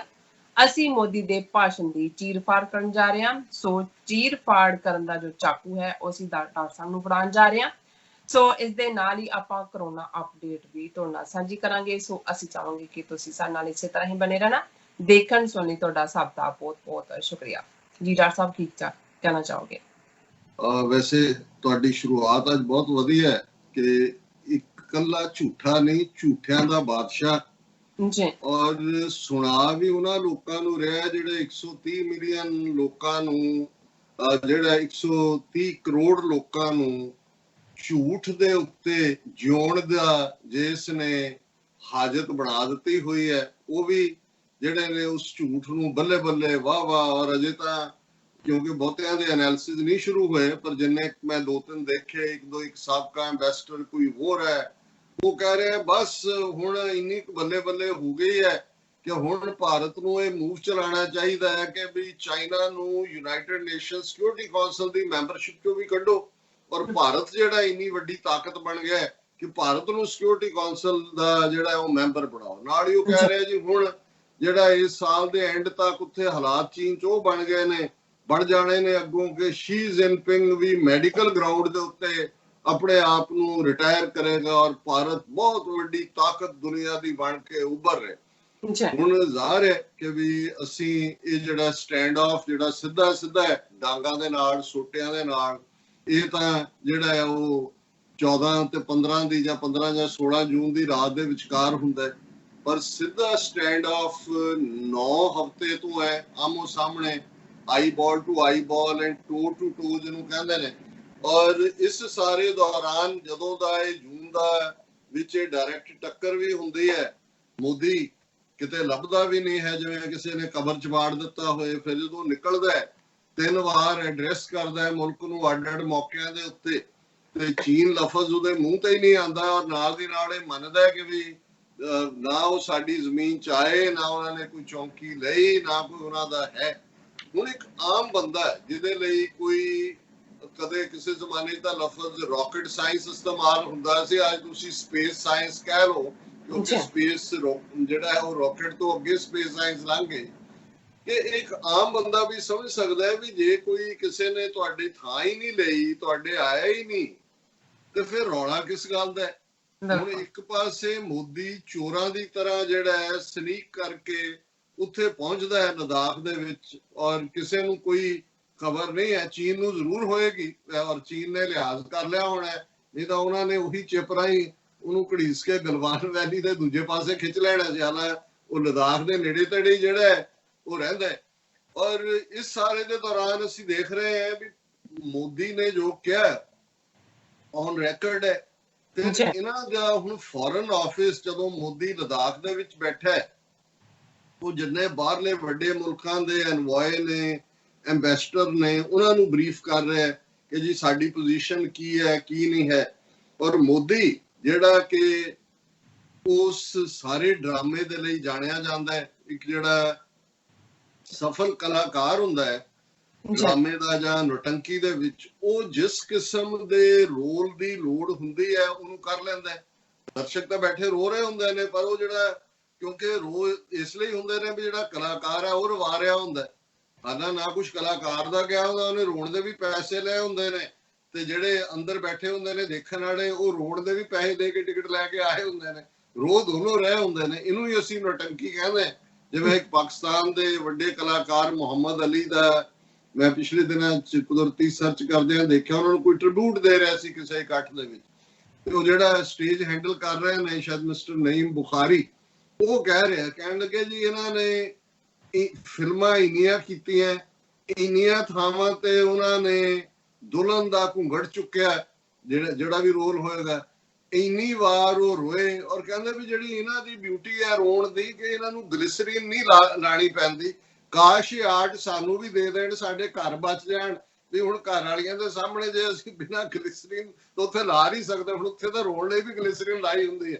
ਪਰ ਮੋਦੀ ਦੇ ਅਥਰੂ ਵੀ ਵਗ ਜਾਂਦੇ ਨੇ। ਦੂਜਾ ਮਤਲਬ ਜੇ ਇਹਨੂੰ ਕਹਿਣਾ ਹੋਏ ਤੇ ਪਰਫੈਕਟ ਨੌਟੰਕੀ ਮਾਸਟਰ। ਔਰ ਇੱਕ ਗੱਲ ਜ਼ਾਹਰ ਹੈ, ਜਿਹੜਾ ਇੱਕ ਮਰਡਰਰ ਹੈ, ਇਹ ਖੂਨੀ ਹੈ, ਪਰ ਖੂਨ ਦਾ ਖੁਰਾ ਕਿਵੇਂ ਮਿਟਾਣਾ? ਕਿਉਂਕਿ ਅਸੀਂ ਤਾਂ ਕਹਿੰਦੇ ਨਾ ਜਿਹੜਾ ਬੰਦਾ ਖੂਨ ਕਰਦਾ ਜੀ ਉਹ ਆਪਣਾ ਖੁਰਾ ਛੱਡ ਜਾਂਦਾ। ਇਹ ਗੱਲ ਵੀ ਮੋਦੀ ਤੇ ਅਮਿਤ ਸ਼ਾਹ ਤੋਂ ਬਿਹਤਰ ਕੋਈ ਨਹੀਂ ਜਾਣਦਾ। ਦੋਨੋਂ ਕਾਤਲਾਂ ਦੀ ਬਿੱਲਾ ਰੰਗਾ ਦੀ ਜੋੜੀ, ਜਿਨ੍ਹਾਂ ਨੇ ਹਜ਼ਾਰਾਂ ਬੇਗੁਨਾਹ ਮੁਸਲਮਾਨਾਂ ਦਾ ਖੂਨ ਡੋਲਿਆ ਗੁਜਰਾਤ ਦੇ ਵਿੱਚ, ਔਰ ਕਿਵੇਂ ਉਹਨਾਂ ਨੇ ਉਸ ਸਾਰੀ ਕਿਸੇ ਬੇਗੁਨਾਹ ਨੂੰ ਮਾਰਨਾ ਕਾਇਰਤਾ ਹੁੰਦੀ ਹੈ, ਇਹ ਡਰਪੋਕਪੁਣਾ ਹੁੰਦਾ ਹੈ, ਪਰ ਉਹਨੂੰ ਕਿਵੇਂ ਉਹਨੇ ਆਪਣੀ ਜਿੱਤ ਦੇ ਵਿੱਚ ਕਨਵਰਟ ਕਰਨ ਦੇ ਲਈ ਸਲੋਗਨ ਕੋਇਨ ਕੀਤਾ, ਹਿਰਦੇ ਸਮਰਾਟ, ਜੀ ਦਿਲਾਂ ਦਾ ਬਾਦਸ਼ਾਹ ਹਿੰਦੂਆਂ ਦੇ। ਔਰ ਇਹ ਦੋਨੋਂ ਜਿਹੜੇ ਨੇ ਅੱਜ ਪ੍ਰਾਈਮ ਮਿਨਿਸਟਰ ਔਰ ਹੋਮ ਮਿਨਿਸਟਰ ਬਣ ਕੇ ਬੈਠੇ ਨੇ। ਸੋ ਇਹਦੇ ਤੋਂ ਤੁਸੀਂ ਅੰਦਾਜ਼ਾ ਲਾਓ ਵੀ ਇਹ ਝੂਠ ਨੂੰ, ਪਰਫੈਕਟ ਝੂਠ ਨੂੰ, ਹਾਲਾਂ ਇਹ ਤਾਂ ਹੁੰਦਾ ਹੈ ਕਿ ਭਾਈ ਕਿਤੇ ਕੋਈ ਡਿਫਾਈਨ ਕਰ ਰਿਹਾ ਸੀ ਕਿ ਸਮਾਰਟ ਬੰਦਾ ਉਹ ਹੁੰਦਾ ਜਿਹੜਾ ਉਹ ਗੱਲ ਕਹਿੰਦਾ ਜਿਹੜੀ ਲੋਕ ਸੁਣਨਾ ਚਾਹੁੰਦੇ ਨੇ। ਉਹਨੇ ਕਿਹਾ ਵੀ ਵਾਈਜ਼ ਬੰਦਾ ਉਹ ਹੁੰਦਾ ਜਿਹੜਾ ਉਹ ਗੱਲ ਨਹੀਂ ਕਹਿੰਦਾ ਜਿਹੜੀ ਲੋਕ ਸੁਣਨਾ ਚਾਹੁੰਦੇ ਨੇ, ਪਰ ਉਹਨੂੰ ਲੱਗਦਾ ਹੁੰਦਾ ਵੀ ਇਹਦਾ ਨਾਂ ਕਹਿਣਾ ਲੋਕਾਂ ਦੇ ਭਲੇ 'ਚ ਵੀ ਹੈ।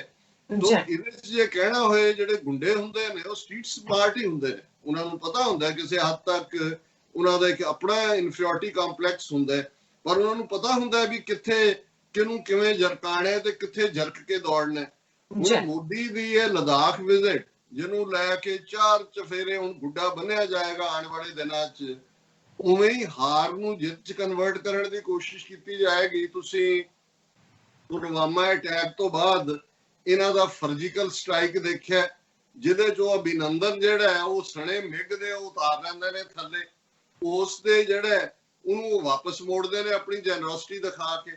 ਪਰ ਉਹ ਅਭਿਨੰਦਨ ਜਿਹੜਾ ਹਾਰਿਆ ਹੋਇਆ, ਜਿਹਨੇ ਸਰੈਂਡਰ ਕੀਤਾ, ਉਹਨੂੰ ਆਪਣੇ ਹੀਰੋ ਦੇ ਤੌਰ ਤੇ ਪ੍ਰੋਜੈਕਟ ਕਰਦੇ ਨੇ ਕਿ ਜੀ ਅਭਿਨੰਦਨ ਜਿੱਤ ਗਿਆ। ਉਹਨੂੰ ਜਿਹੜਾ ਬਹਾਦਰੀ ਦਾ ਮੈਡਲ ਵੀ ਦਿੰਦੇ ਨੇ ਕਿ ਜੀ ਬਹੁਤ ਬਹਾਦਰੀ ਕੀਤੀ। ਹੁਣ ਜ਼ਾਹਰ ਹੈ ਕਿ ਵੀ ਜੇ ਇਸ ਹੱਦ ਤੱਕ ਝੂਠ ਨੂੰ ਸੱਚ 'ਚ ਕਨਵਰਟ ਕਰਨ ਦੀ ਤਾਕਤ ਰੱਖਦੇ ਨੇ, ਤੇ ਇਹਨਾਂ ਨੂੰ ਇਹਦਾ ਇਹ ਹੁੰਦਾ ਵੀ ਝੂਠੇ ਨੂੰ ਪਤਾ ਨਹੀਂ ਹੁੰਦਾ ਵੀ ਉਹਨੇ ਕਿੰਨੇ ਝੂਠ ਬੋਲ ਦਿੱਤੇ ਹੋਏ ਨੇ, ਤੇ ਝੂਠ ਫੜਿਆ ਜਾਂਦਾ। ਔਰ ਅੱਜ ਕੱਲ ਤਾਂ ਹਰ ਚੀਜ਼ ਰਿਕਾਰਡ ਤੇ ਹੁੰਦੀ ਆ। ਉਹ ਪਿਛਲਾ ਨਾਲ ਦੀ ਨਾਲ ਉਹ ਜਾ ਕੇ ਜੇ ਹੁਣ ਲਦਾਖ 'ਚੋਂ ਖਲੋ ਕੇ ਕਹਿ ਰਿਹਾ ਸਾਥੀਓ ਗਲਵਾਨ ਘਾਟੀ ਹਮਾਰੀ ਹੈ, ਉਹਨਾਂ ਨੂੰ ਕੋਈ ਪੁੱਛੇ ਵੀ ਉਹੀ ਉਹਦਾ 2 ਹਫ਼ਤੇ ਪਹਿਲਾਂ ਦਾ ਦਿਖਾਇਆ ਕਿ ਭਾਈ ਨਾ ਕੋਈ ਸਾਡੇ ਆਇਆ, ਨਾ ਕੋਈ ਸਾਡਾ ਲਿਆ, ਨਾ ਸਾਡਾ ਕੋਈ ਗਿਆ। ਲੇਕਿਨ ਕਿਉਂਕਿ ਜਿਸ ਤਰ੍ਹਾਂ ਦਾ ਦੀ ਇੱਕ ਸੁਸਾਇਟੀ, ਇੱਕ ਸਮਾਜ ਹੁੰਦਾ ਹੈ, ਔਰ ਇਹਨਾਂ ਦਾ ਹੀ ਜਿਹੜਾ ਗੁਰੂ ਘੰਟਾਲ ਚਾਣਕਿਆ ਹੈ, ਮੈਂ ਉਹਦੀਆਂ ਕੋਟਸ ਕਿਤੇ ਪਿਛਲੇ ਦਿਨਾਂ 'ਚ ਦੇਖ ਰਿਹਾ ਸੀ, ਉਹ ਕਹਿੰਦਾ ਕਿ ਭਾਈ ਇਹ ਜਿਹੜਾ ਕਦੇ ਵੀ ਸੱਚਾ ਨਹੀਂ ਹੋਣਾ ਚਾਹੀਦਾ, ਕੋਈ ਵੀ ਰਾਜਾ ਬਾਦਸ਼ਾਹ ਸੱਚਾ ਨਾ ਹੋਏ। ਉਹ ਕਹਿੰਦਾ ਫਿਰ ਉਹ ਕਹਿੰਦਾ ਵੀ ਇਸ ਲਈ ਕਿ ਜਿਹੜਾ ਦਰਖਤ ਸਿੱਧਾ ਹੁੰਦਾ ਉਹ ਸਭ ਤੋਂ ਪਹਿਲਾਂ ਕੱਟਿਆ ਜਾਂਦਾ। ਮਤਲਬ ਇਹ ਹੈ ਹੁਣ ਇੱਕ ਪਾਸੇ ਸਾਡੀਆਂ ਜਿਹੜੀਆਂ, ਕਿਉਂਕਿ ਜਦੋਂ ਮੈਂ ਦੇਖਦਾ ਕਿ ਹਿੰਦੂਤਵਾ ਕਿਉਂ ਇੱਕ ਫਰੇਬ ਦਾ ਨਾਂ ਹੈ, ਝੂਠ ਦਾ ਨਾਂ ਹੈ, ਕਿਵੇਂ ਝੂਠ ਪਰੋਸਦੇ ਨੇ ਇਹ ਇਹਨਾਂ ਦੇ, ਜਿਸ ਦਿੱਲੀ ਦੇ ਵਿੱਚ ਇਹ ਸਾਰੇ ਇਹਨਾਂ ਦੇ ਡਿਪਲੋਮੈਟ ਬੈਠਦੇ ਨੇ, ਉਹਨੂੰ ਚਾਣਕਿਆਪੁਰੀ ਕਹਿੰਦੇ ਨੇ। ਇਹ ਚਾਣਕਿਆ ਇਹਨਾਂ ਦਾ ਪਿਓ, ਔਰ ਉਸ ਜਿਹੜੀ ਸੜਕ ਜਾਂਦੀ ਹੈ ਉਹਨੂੰ ਕੋਟਲਿਆ ਮਾਰਗ ਕਹਿੰਦੇ ਨੇ, ਕਿਉਂਕਿ ਕੋਟਲਿਆ ਹੀ ਚਾਣਕਿਆ ਦਾ ਨਾਂ ਹੈ, ਔਰ ਵਿਸ਼ਨੂੰ ਗੁਪਤਾ ਵੀ ਉਹਦਾ ਨਾਂ ਹੈ। ਹੁਣ ਉਹ ਜਿਹੜਾ ਚਾਣਕਿਆ ਉਹ ਕਹਿੰਦਾ ਕਿ ਭਾਈ ਸਚਿਆਰੇ ਨਹੀਂ ਹੋਣਾ, ਕਿਉਂਕਿ ਜਿਹੜਾ ਸਿੱਧਾ ਦਰਖਤ ਹੁੰਦਾ ਉਹ ਕੱਟਿਆ ਜਾ। ਹਾਲਾਂ ਨੀਤੀ ਵਾਲੇ ਕਹਿਣਗੇ ਵਾਹ ਵੱਡੇ ਸਮਾਰਟ ਸਟੇਟਮੈਂਟ, ਲੇਕਿਨ ਇੱਕ ਪਾਸੇ ਅਸੀਂ ਲੋਕ ਹੈ ਜਿਹੜੇ ਅਸੀਂ ਇਹ ਯਕੀਨ ਕਰਦੇ ਹਾਂ ਕਿ ਭਾਈ ਸਾਡੀ ਜ਼ਿੰਦਗੀ ਦਾ ਮਕਸਦ ਸੱਚ ਦੇ ਰਸਤੇ ਤੇ ਤੁਰਨਾ, ਫਰੇਬ ਨਾ ਰੱਖਣਾ। ਤੇ ਜਿਵੇਂ ਬਾਬਾ ਫਰੀਦ ਫਰਮਾਉਂਦੇ ਨੇ ਕਿ ਭਾਈ ਜਿਨ ਮਨ ਹੋਰ ਮੁਖ ਹੋਰ ਸੇ ਕੰਡ ਇੱਕ ਕੱਚਾ, ਤੇ ਜਿਹਦੇ ਮਨ ਚ ਕੁਛ ਹੈ ਮੂੰਹ ਦੇ ਕੁਛ ਹੈ ਉਹ ਕੱਚੇ ਨੇ, ਉਹ ਰੱਬ ਦੀ ਦਰਗਾਹ ਚ ਵੀ ਕੱਚੇ ਨੇ। ਹੁਣ ਅਸੀਂ ਸੱਚ ਦੇ ਪਾਂਧੇ ਹੈ, ਇਹ ਝੂਠ ਦੇ ਵਣਜਾਰੇ ਨੇ, ਝੂਠ ਚ ਜ਼ਿੰਦਗੀ ਜਿਉਣ ਵਾਲੇ ਨੇ, ਝੂਠ ਪਰੋਸਦੇ ਨੇ, ਝੂਠ ਵੇਚਦੇ ਨੇ। ਔਰ ਇਸ ਸਾਰੇ ਨੂੰ ਮੋਦੀ ਨੇ, ਇਹਦੇ ਚ ਕੋਈ ਸ਼ੱਕ ਨਹੀਂ ਹੈ ਕਿ ਬੜੀ ਉੱਚੀ ਆਵਾਜ਼ ਦੇ ਵਿੱਚ ਉਹਨੇ ਆਪਣੀ ਪ੍ਰੈਜ਼ੈਂਟੇਸ਼ਨ ਝੂਠ ਨੂੰ ਵੇਚਿਆ ਵੀ, ਪਰੋਸਿਆ ਵੀ। ਉਹ ਜਿਹੜਾ ਜ਼ਖਮੀ ਸੋਲਜਰਸ ਨੂੰ ਵੀ ਮਿਲਣ ਗਿਆ ਔਰ ਉਹਨਾਂ ਨੂੰ ਵੀ ਕਹਿੰਦਾ ਹੈ ਕਿ ਹਮਨੇ ਕਰਾਰਾ ਜਵਾਬ ਦਿਆ, ਕਰਾਰਾ। ਉਹੀ ਜੋ ਉਸ ਦਾ ਝੂਠ ਦਾ ਅੰਦਾਜ਼ ਹੈ। ਔਰ ਉਹਨੇ ਜਦੋਂ ਤੁਸੀਂ ਦੇਖਦੇ ਹੋ ਕਿ ਇਹਨਾਂ ਝੂਠਿਆਂ ਨੂੰ ਸਿੰਬੋਲਿਜ਼ਮ ਦੀ ਬੜੀ ਪਰਖ ਹੁੰਦੀ ਹੈ ਕਿ ਭਾਈ ਕਿਹੜੀ ਗੱਲ ਕਦੋਂ ਕਹਿਣੀ। ਪਰੋਸਿਆ ਵੀ ਤਾਂ ਹੀ ਜਾਂਦਾ ਹੈ। ਅਸੀਂ ਤਾਂ ਸੱਚ ਬੋਲਣ ਵਾਲਿਆਂ ਨੂੰ ਤਾਂ ਅਸੀਂ ਕਹਿੰਦੇ ਭਾਈ ਅਸੀਂ ਬੋਲਣਾ, ਕਿਸੇ ਦੇ ਗੋਡੇ ਲੱਗੇ ਗਿੱਟੇ ਲੱਗੇ। ਸੱਚ ਦੀ ਇੱਕ ਆਪਣੀ ਖੂਬਸੂਰਤੀ ਵੀ ਹੁੰਦੀ ਹੈ, ਪਰ ਇਹ ਸੱਚ ਦੀ ਕਮਜ਼ੋਰੀ ਵੀ ਹੁੰਦੀ ਹੈ ਕਿ ਸੱਚ ਜਿਹੜਾ ਹੈ ਉਹ ਨੇਕਡ ਹੁੰਦਾ ਹੈ। ਅਸੀਂ ਕਹਿੰਦੇ ਵੀ ਨੇਕਡ ਟਰੂਥ, ਕਿ ਉਹਦੇ ਚ ਕੋਈ ਵਲ ਵਲੇਵਾ ਨਹੀਂ ਹੁੰਦਾ।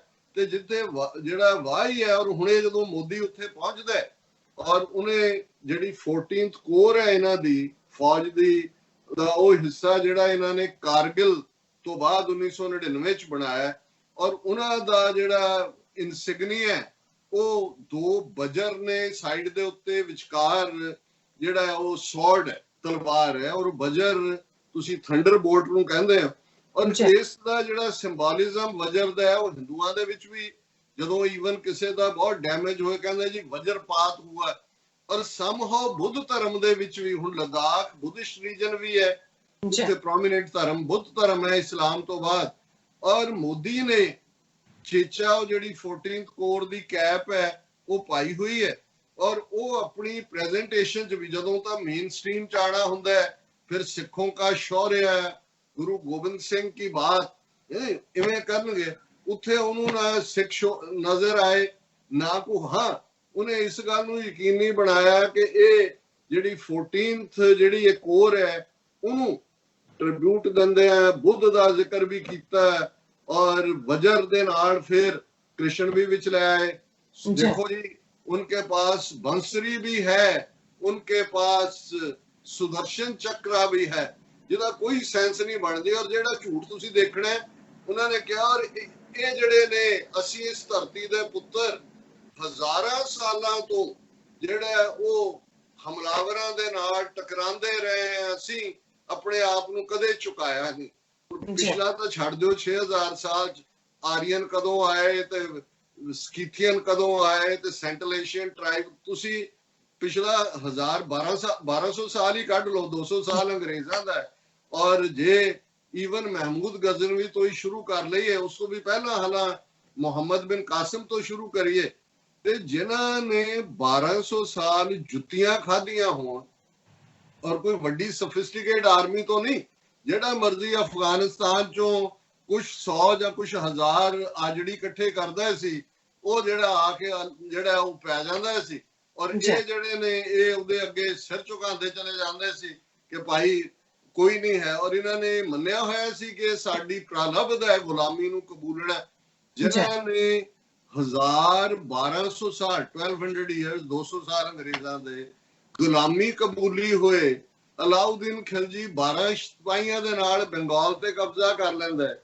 ਔਰ ਜੇ ਇਸ ਧਰਤੀ ਦੀ ਕਿਸਮਤ ਖਮੀਰ ਬਦਲਣ ਦੇ ਵਿੱਚ ਕੋਈ ਵਿਚਾਰਧਾਰਾ ਜਿਹਨੇ ਸੱਚਮੁੱਚ ਜਿਹੜੀ ਹੈ ਉਸ ਗੁਲਾਮੀ ਨੂੰ ਕੱਟਣ ਦੀ ਗੱਲ ਕੀਤੀ, ਤੇ ਉਹ ਬਾਬਾ ਨਾਨਕ ਦੇ ਨਾਲ ਉਹ ਜਿਹੜੀ ਸੱਚ ਕੀ ਬਾਣੀ ਨਾਨਕ ਆਖੈ ਸੱਚ ਸੁਣਾਏ ਸੀ ਸੱਚ ਕੀ ਬੇਲਾ, ਤੇ ਉਸ ਧਰਤੀ ਤੇ ਖਲੋਤਾ ਖਾਲਸਾ ਜਿਸ ਨੇ ਉਸ ਧਰਤੀ ਦਾ ਖਮੀਰ ਬਦਲਿਆ। ਉਸ ਵਿਚਾਰਧਾਰਾ ਨੇ ਹੀ ਜਦੋਂ ਅਸੀਂ ਦੇਖਦੇ ਹਾਂ ਕਿ ਜਿਹੜੀ ਸ਼ਿਵਾਜੀ ਦੀ ਮਾਂ ਜੀਜਾਬਾਈ ਦਾ ਗੁਰੂ ਹੈ ਸਮਰੱਥ ਰਾਮਦਾਸ, ਜਿਹੜੀ ਮਰਾਠਾ ਮੂਵਮੈਂਟ ਹੈ ਦੂਸਰੀ, ਉਹ ਵੀ ਉਸ ਗੁਰੂ ਨਾਨਕ ਦੀ ਵਿਚਾਰਧਾਰਾ ਤੋਂ ਪ੍ਰਭਾਵਿਤ ਹੈ। ਔਰ ਰਾਜਪੂਤਾਨੇ ਦੇ ਵਿੱਚ ਜਿਹੜੇ ਰਾਜਪੂਤ ਅਲਟੀਮੇਟਲੀ 1/3 ਤੋਂ ਵੀ ਜ਼ਿਆਦਾ ਈਵਨ ਔਰੰਗਜ਼ੇਬ ਦੀ ਆਰਮੀ ਦਾ ਹਿੱਸਾ ਸੀ, ਜੇ ਉੱਥੇ ਇਹ ਜਿਹੜੀ ਰੈਵੋਲੂਸ਼ਨ ਦੀ ਚਿੰਗਾਰੀ ਹੈ, ਔਰ ਜਿਸ ਨੂੰ ਅਸੀਂ ਦੇਖਦੇ ਹਾਂ ਕਿ ਕਿਵੇਂ ਰਾਣਾ ਸਾਂਗਾ ਦੇ ਪੀਰੀਅਡ ਦੇ ਵਿੱਚ ਬਾਬਾ ਸ੍ਰੀ ਚੰਦ ਦੇ ਜਿਹੜੇ ਨੇ ਉਹਨਾਂ ਦੇ ਨਾਲ ਮੇਲ ਹੁੰਦਾ ਹੈ, ਔਰ ਉਹਨੂੰ ਕਹਿੰਦੇ ਨੇ ਕਿ ਭਾਈ ਨਹੀਂ, ਅਣਖ ਦੇ ਨਾਲ ਜੋੜਨਾ ਚਾਹੀਦਾ ਹੈ। ਸੋ ਜਿਸ ਧਰਮ ਨੇ, ਜਿਸ ਥਾਟ ਨੇ ਤਬਦੀਲੀ ਦਿੱਤੀ, ਉਹਨੂੰ ਤਾਂ ਇਹ ਕੁਚਲਣ ਤੇ ਲੱਗੇ ਹੋਏ ਨੇ, ਜੋ ਪਿਛਲੇ 72 ਸਾਲ ਜਿਨ੍ਹਾਂ ਨੇ ਕੀਤਾ ਹੈ, ਜਾਂ ਰਾ ਮਟੀਰੀਅਲ ਬਣਾ ਕੇ ਝੋਕਿਆ ਹੁੰਦਾ, ਜਿਵੇਂ 4 ਸਿੱਖ ਸੋਲਜਰ ਜਿਹੜੇ ਨੇ ਉਸ ਕਨਫਲਿਕਟ ਦੇ ਵਿੱਚ ਮਾਰੇ ਗਏ। ਔਰ ਜਿਵੇਂ ਉਹ ਝੂਠ ਦੇ ਉੱਤੇ ਉੱਥੇ ਝੂਠ ਬੋਲ ਰਿਹਾ ਹੈ ਕਿ ਜੀ ਹਜ਼ਾरों ਸਾਲੋਂ ਸੇ, ਔਰ ਉਹ ਭਾਰਤ ਮਾਤਾ ਨੂੰ ਵੀ ਕਹਿ ਰਿਹਾ, 2 ਮਾਤਾਵਾਂ ਨੇ, ਇੱਕ ਭਾਰਤ ਮਾਤਾ, ਇੱਕ ਕਹਿੰਦਾ ਤੁਹਾਡੇ ਸੋਲਜਰ ਜਿਨ੍ਹਾਂ ਦੀਆਂ ਮਾਵਾਂ ਨੇ ਤੁਹਾਨੂੰ। ਸੋ ਉਹ ਬੜੀ ਟੈਕਨੀਕ ਦੇ ਨਾਲ ਹਾਲਾਂ ਕਹਿ ਰਹੇ ਨੇ ਜੀ ਦੇਖੋ ਫੌਜ ਦਾ ਮਨੋਬਲ ਕਾਇਮ ਰੱਖਣ ਦੇ ਲਈ ਇਹ ਬੜਾ ਜ਼ਰੂਰੀ ਸੀ, ਪਰ ਉਹ ਸਿੱਧਤ ਹੈ ਉਹਨਾਂ ਜਿਹੜੇ ਨੇ 130 ਕਰੋੜ ਲੋਕਾਂ ਨੂੰ ਜਿਹੜੇ ਢੀਕ ਰਹੇ ਨੇ ਕਿ ਭਾਈ ਹਾਂ। ਔਰ ਇਹਦੇ ਚ ਸਾਰੇ ਤੁਸੀਂ ਦੇਖਦੇ ਹੋ ਕਿ ਇਹਦੇ ਚ ਸਭ ਕੁਝ ਉਹ ਕਰ ਰਿਹਾ ਹੈ ਕਿ ਹਮ ਇਹ ਕਰ ਦਿਆ ਔਰ ਉਹ ਕਰ ਦਿਆ, ਚੀਨ ਦਾ ਨਾਮ ਫੇਰ ਨਹੀਂ ਲਿਆ। ਔਰ ਮੈਨੂੰ ਖਿਆਲ ਆਇਆ ਕਿ ਬਈ ਜਦੋਂ ਅਸੀਂ ਖਾਲਿਸਤਾਨ ਦੀ ਡੈਕਲੇਰੇਸ਼ਨ ਦੀ ਗੱਲ ਕਰ ਰਹੇ ਸੀ ਤੇ ਇੱਕ ਤਬਕਾ, ਇਹ 1986 ਦੀ ਗੱਲ ਹੈ, ਇੱਕ ਤਬਕਾ ਜਿਹੜਾ ਉਹ ਕਹਿੰਦਾ ਸੀ ਕਿ ਬਈ ਅਜੇ ਤੁਸੀਂ ਐਲਾਨ ਨਾ ਕਰੋ। ਵੈਸੇ ਤਾਂ ਉਹ ਇੱਕ ਬਜ਼ੁਰਗ ਜਿਹੜੇ ਸਾਰੇ ਨੂੰ ਲੀਡ ਕਰ ਰਹੇ ਸੀ, ਉਹਨਾਂ ਨੇ ਕਿਹਾ ਕਿ ਭਾਈ ਗੱਲ ਇਹ ਹੈ ਵੀ ਤੁਸੀਂ ਇਹ ਵੀ ਕਹਿੰਦੇ ਹੋ ਕਿ ਕਾਕਾ ਬੜਾ ਸੋਹਣਾ ਹੈ, ਕਾਕੇ ਦੀਆਂ ਅੱਖਾਂ ਬੜੀਆਂ ਸੋਹਣੀਆਂ ਹੈ, ਕਾਕੇ ਦਾ ਕੱਦ ਇੰਨਾ ਹੈ, ਕਾਕੇ ਦੀ ਚਾਲ ਬੜੀ ਸੋਹਣੀ ਹੈ, ਤੇ ਕਹਿੰਦੇ ਹੋ ਵੀ ਕਾਕੇ ਦਾ ਨਾਂ ਨਹੀਂ ਰੱਖਣਾ। ਉਹ ਵੀ ਨਾਂ ਤੇ ਰੱਖੋ ਜੇ। ਹੁਣ ਬਾਕੀ ਹੁਣ ਤੁਹਾਨੂੰ ਪਤਾ ਹੈ ਕਿ ਭਾਈ ਹਕੂਮਤ ਨੇ ਇਹ ਕੀਤਾ, ਟੈਂਕਾਂ ਤੋਪਾਂ ਨਾਲ ਹਮਲਾ ਕੀਤਾ, ਇੰਨੇ ਸਾਲਾਂ ਤੋਂ ਲੜ ਰਹੇ ਹੈ, ਤੇ ਘੱਟੋ ਘੱਟ ਇਹਦਾ ਕਾਕੇ ਦਾ ਨਾਂ ਹੀ ਰੱਖ ਦਿਓ, ਖਾਲਿਸਤਾਨ ਨਾਂ ਹੀ ਹੈ ਨਾ, ਕਿਉਂ ਨਹੀਂ ਐਲਾਨ? ਹੁਣ ਤਾਂ ਇਹ ਕਹਿ ਦਿਓ ਕਿ ਭਾਈ ਹੁਣ ਸਾਡਾ ਇਹ ਹੈ। ਸੋ ਮੈਂ ਇਹ ਦੇਖ ਰਿਹਾ ਕਿ ਮੋਦੀ ਦਾ ਜੋ ਤੁਸੀਂ ਸੁਣਦੇ ਹੋ, ਪਤਾ ਨਹੀਂ ਇਹਨੇ ਐਗਰੀਮੈਂਟ ਚ ਕਿਹਾ ਹੋਇਆ ਕਿ ਭਾਈ ਮੈਂ ਚੀਨ ਲਫ਼ਜ਼ ਆਪਣੇ ਬੁੱਲਾਂ ਤੇ ਨਹੀਂ ਲਿਆਣਾ।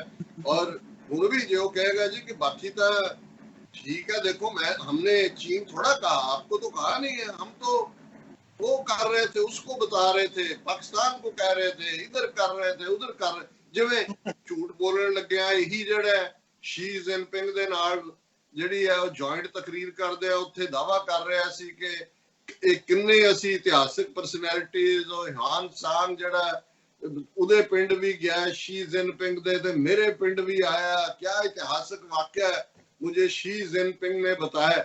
ਜਦੋਂ ਤੁਸੀਂ ਝੂਠ ਤੇ ਬੇਸਡ ਕੋਈ ਨੈਰੇਟਿਵ ਬਣਾਉਂਦੇ ਹੋ, ਔਰ ਉਹ ਸਾਰਾ ਉਹਦੀ ਚੀਰਫਾੜ ਕੀ ਹੈ, ਉਹ ਝੂਠ ਨੂੰ ਤੁਸੀਂ ਪਹਿਲਾ ਵਰਕਾ ਪੜ੍ਹਦੇ ਹੋ, ਤੁਸੀਂ ਝੂਠ ਦੂਜਾ ਪੜ੍ਹਦੇ ਹੋ ਮਹਾ ਝੂਠ, ਫਿਰ ਕਹਿੰਦੇ ਹੋ ਘੋਰ ਝੂਠ, ਫਿਰ ਤੁਸੀਂ ਕਹਿੰਦੇ ਹੋ ਝੂਠਾ ਤੋਂ ਵੀ ਵੱਡਾ ਝੂਠ, ਤੇ ਇਹਦਾ ਐਂਡ ਚ ਆ ਕੇ ਤੁਸੀਂ ਕਹਿੰਦੇ ਹੋ ਕਿ ਭਾਈ ਆ ਜਿੰਨੀਆਂ ਕਿ ਕੈਟਾਗਰੀਜ਼ ਲਾਈਜ਼ ਦੀਆਂ ਸੀ ਇਹ ਤਾਂ ਮੁੱਕ ਗਈਆਂ, ਤੇ ਇਹ ਤਾਂ ਝੂਠ ਦਾ ਬਾਦਸ਼ਾਹ ਹੈ, ਇਹ ਆਪਣੀ ਵੱਖੀ ਚੋਂ ਕੋਈ ਹੋਰ ਝੂਠ ਕੱਢੇਗਾ।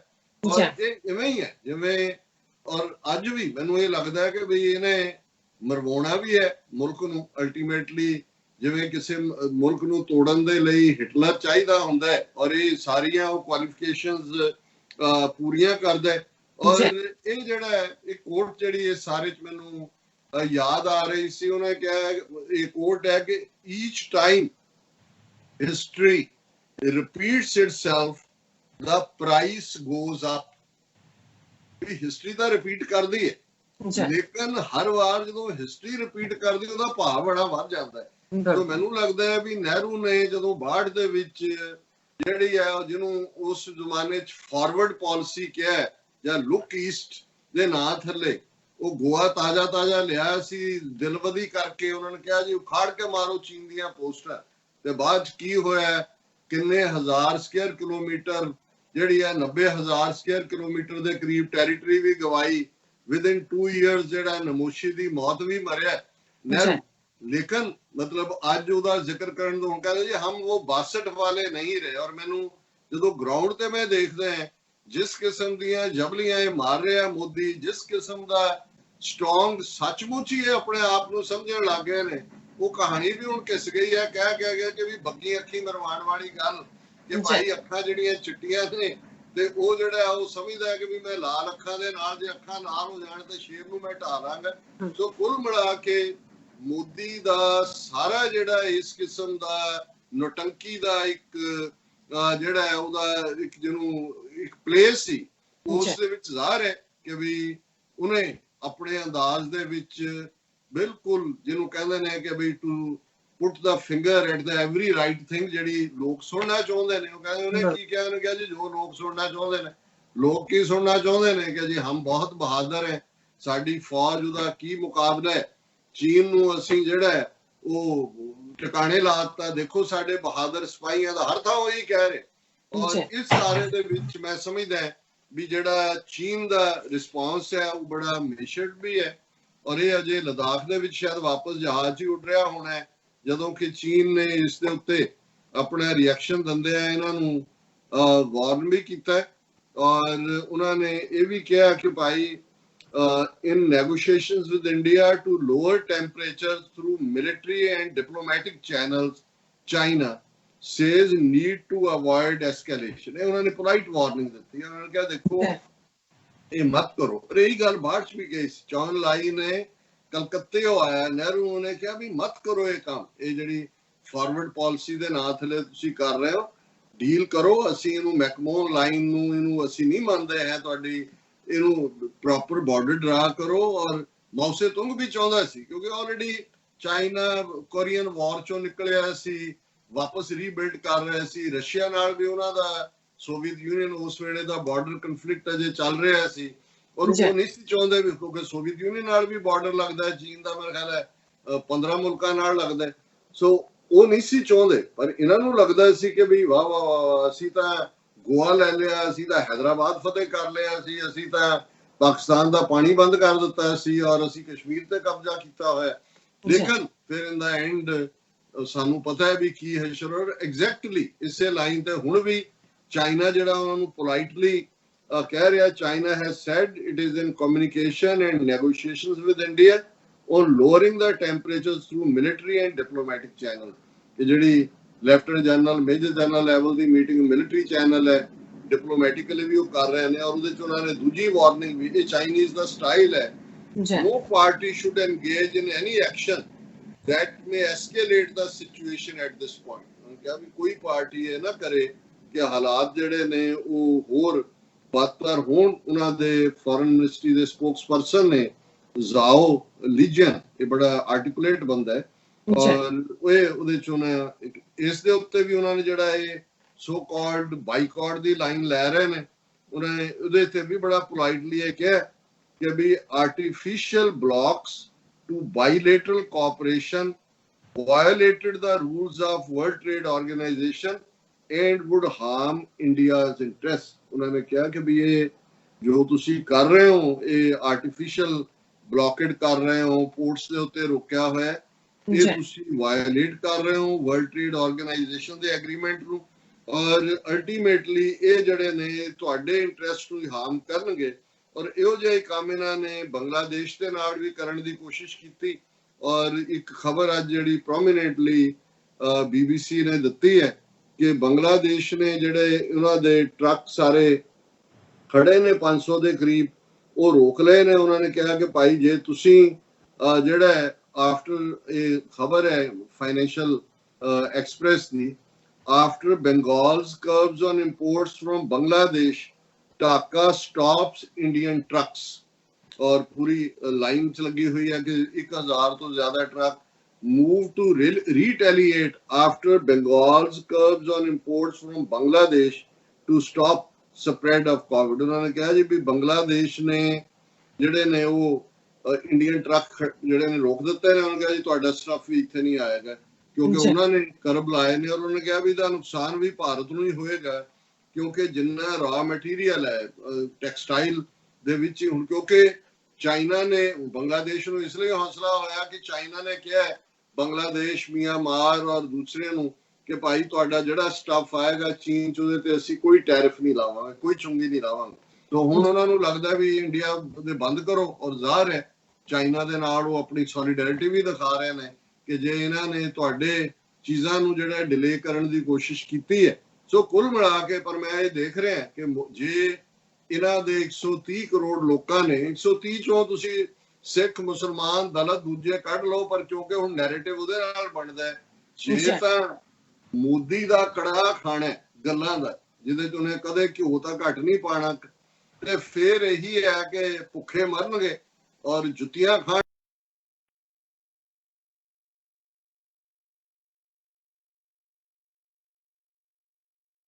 ਭਾਰਤ ਫਸਿਆ ਕੜਿੱਕੀ ਚ, ਲੇਕਿਨ ਇਸ ਦਾ ਫਿਰ ਇਹ ਵੀ ਪਾਰਟ ਹੈ ਕਿ ਪਾਕਿਸਤਾਨ ਨੇ ਵੀ ਜਿਵੇਂ ਇਮਰਾਨ ਖਾਨ ਉਹਨਾਂ ਨੇ ਆਪਣੇ ਤਿੰਨੋਂ ਹੀ ਜਿਹੜੇ ਉਹਨਾਂ ਦੇ ਫੌਜ ਦੇ ਵਿੰਗ ਹੁੰਦੇ ਨੇ, 에ਅਰ ਫੋਰਸ, ਨੇਵੀ ਔਰ ਉਹਨਾਂ ਦੀ ਹਾਇਰ ਅਪਸ ਨਾਲ ਮੀਟਿੰਗ ਕੀਤੀ ਔਰ ਅਸੀਂ ਡਿਸਕਸ ਕਰਾਂਗੇ ਕਿ ਕੀ ਚਾਂਸਸ ਉਸ ਪਾਸੇ ਜਾ ਰਹੇ ਨੇ ਥ੍ਰੀ ਫਰੰਟ ਵਾਰ ਦੇ। ਪਰ ਜਿਵੇਂ ਬਲੂਮਬਰਗ ਨੇ ਇਸ ਦੇ ਉੱਤੇ ਅੱਜ ਸਟੋਰੀ ਕੀਤੀ ਹੈ ਕਿ ਉਸ ਹਾਲਤ 'ਚ ਭਾਰਤ ਬੜੀ ਕਸੂਤੀ ਹਾਲਤ ਫਸੇਗਾ। ਸੋ ਹਾਲ ਦੀ ਘੜੀ ਇਸ ਸਾਰੇ ਦੇ ਨਾਲ ਤੁਸੀਂ COVID-19 ਦਾ ਜਿਹੜਾ ਉਹ ਮੰਗਿਆ ਕਿ ਦੁਨੀਆ 'ਚ ਕੀ ਚੱਲ ਰਿਹਾ ਉਹਦੇ ਨਾਲ ਰਿਲੇਟਡ। ਹਾਂ, ਕਿਉਂਕਿ ਝੂਠਿਆਂ ਨੇ ਜੇ ਝੂਠ ਬੋਲਣਾ, ਇੱਕ ਝੂਠ ਜਿਹੜਾ ਅੱਜ ਭਾਰਤੀ ਮੀਡੀਆ ਦੇ ਵਿੱਚ ਇਹਨਾਂ ਨੇ ਕੋਵਿਡ ਦੇ ਹਵਾਲੇ ਦੇ ਨਾਲ ਬੜੀਆਂ ਖਬਰਾਂ ਨੇ ਕਿ 15 ਅਗਸਤ ਤੱਕ ਭਾਰਤ ਜਿਹੜਾ ਹੈ ਉਹ ਦੇਸੀ ਵੈਕਸੀਨ COVID-19 ਦੀ ਉਹ ਲਾਂਚ ਕਰ ਦੇਗਾ। ਸੋ ਜਿਵੇਂ ਭਾਰਤ ਦੀ ਆਜ਼ਾਦੀ ਦੇ ਨਾਲ ਕੋਵਿਡ ਦਾ ਵਿਆਹ ਹੋਇਆ ਹੋਇਆ ਔਰ ਕੋਵਿਡ ਕਹੇ ਜੀ ਹੁਣ ਮੈਂ ਜਾਣਾ ਹੈ ਤੁਹਾਡੇ ਮੁਲਕ ਚੋਂ ਤੇ ਹੁਣ ਤੁਹਾਨੂੰ ਮੈਂ ਇੱਕ ਗਿਫਟ ਕਰ, ਤੁਸੀਂ ਜਿਵੇਂ ਉਹ ਰਾਮਦੇਵ ਦੀਆਂ ਦਵਾਈਆਂ ਦਾ ਡਰਾਮਾ ਕਰਕੇ ਹੁਣ ਉਹਨੂੰ ਇਮਿਊਨ ਸਿਸਟਮ ਨੂੰ ਸਟਰੋਂਗ ਕਰਨ ਦੀ ਬਣਾ ਦਿੱਤਾ ਹੈ। ਔਰ ਕੁੱਲ ਦੁਨੀਆ ਦੇ ਵਿੱਚ ਇੱਕ, ਹਾਲਾਂਕਿ ਸਾਡੇ ਪਾਕਿਸਤਾਨੀ ਵੀਰ ਨੇ ਕਿਹਾ ਕਿ ਜੀ ਤੁਸੀਂ ਕਿਉਂ ਰੋਜ਼ ਦਿੰਦੇ ਹੋ ਕੋਵਿਡ ਦੀ ਅਪਡੇਟ, ਤੇ ਮੈਂ ਇਹੀ ਕਹਿਣਾ ਚਾਹੁੰਦਾ ਕਿ ਆਪਣੇ ਆਪ ਨੂੰ ਵੀ ਯਾਦ ਦਹਾਨੀ ਕਰਵਾਉਣ ਲਈ ਤੇ ਆਪਣੇ ਸਾਰੇ ਵੈਲ ਵਿਸ਼ਰਸ ਨੂੰ ਵੀ ਆਫ ਗਾਰਡ ਨਾ ਹੋ ਕਿ ਭਾਈ ਹੁਣ ਜਦੋਂ ਕਿਸੇ ਦੀ ਚਰਚਾ ਰਹਿੰਦੀ ਹੈ ਤੇ ਸਾਨੂੰ ਵੀ ਧਿਆਨ ਰੱਖਣਾ ਪੈਂਦਾ ਹੈ ਕਿ ਭਾਈ ਨਹੀਂ ਕੁਝ ਚੱਲ ਰਿਹਾ ਹੈ, ਇਸ ਲਈ ਹੈ, ਹੋਰ ਸਾਡਾ ਕਿਸੇ ਨੂੰ ਡਰਾਉਣ ਦਾ ਨਹੀਂ ਹੈ। ਪਰ ਇਹ it's very much around. America ਦੇ ਵਿੱਚ ਵੀ ਅਜੇ ਇਸ ਦਾ ਨਵੇਂ ਕੇਸਿਸ ਆ ਰਹੇ ਨੇ ਔਰ ਗਲੋਬਲੀ ਵੀ ਟੋਟਲ ਕੇਸ ਇਸ ਵੇਲੇ ਦੁਨੀਆ 'ਚ 11,72,875 ਨੇ ਔਰ ਟੋਟਲ ਮੌਤਾਂ 5,25,979 ਹੋ ਚੁੱਕੀਆਂ ਨੇ। ਅਮਰੀਕਾ ਦੇ ਵਿੱਚ ਟੋਟਲ ਕੇਸ 2,08,58,775 ਨੇ ਔਰ ਟੋਟਲ ਡੈਥਸ 1,31,708 ਨੇ। ਭਾਰਤ ਜਿਹੜਾ ਚੌਥੇ ਨੰਬਰ ਤੇ ਹੈ ਔਰ ਇਸ ਵੇਲੇ ਟੋਟਲ ਕੇਸ 6,46,924 ਨੇ ਔਰ ਡੈਥਸ ਜਿਹੜੀਆਂ ਨੇ 18,656 ਨੇ। ਵੈਸੇ ਹੁਣ 15 ਅਗਸਤ ਨੂੰ ਆਜ਼ਾਦੀ ਵੀ ਇਹਨਾਂ ਨੂੰ ਮਿਲ ਜਾਣੀ ਹੈ ਤੇ ਕਰੋਨਾ ਦੀ ਵੈਕਸੀਨ ਵੀ ਮਿਲ ਜਾਣੀ ਹੈ। ਚਲੋ ਪਹਿਲਾਂ ਹੀ ਵਧਾਈਆਂ ਦੇ ਦਈਏ ਇਹਨਾਂ ਨੂੰ। ਪਾਕਿਸਤਾਨ 12ਵੇਂ ਨੰਬਰ ਤੇ ਹੈ, 2,21,896 ਜਿਹੜੇ ਟੋਟਲ ਕੇਸਿਸ ਨੇ ਔਰ 4,551 ਟੋਟਲ ਡੈਥਸ ਨੇ। ਸੋ ਇਹ ਅੱਜ ਦੀ ਅਪਡੇਟ ਹੈ ਜੀ। ਡਾਕਟਰ ਸਾਹਿਬ ਤੁਹਾਡਾ ਬਹੁਤ ਬਹੁਤ ਸ਼ੁਕਰੀਆ। ਇਸ ਵਕਤ ਲੈਣੇ ਬ੍ਰੇਕ। ਵਿਊਅਰਸ ਤੁਸੀਂ ਨਾਲ ਇਸੇ ਤਰ੍ਹਾਂ ਹੀ ਬਨੇ ਰਹਿਣਾ। ਮਿਲਦੇ ਹਾਂ ਛੋਟੇ ਜਿਹੇ ਬ੍ਰੇਕ ਤੋਂ ਬਾਅਦ।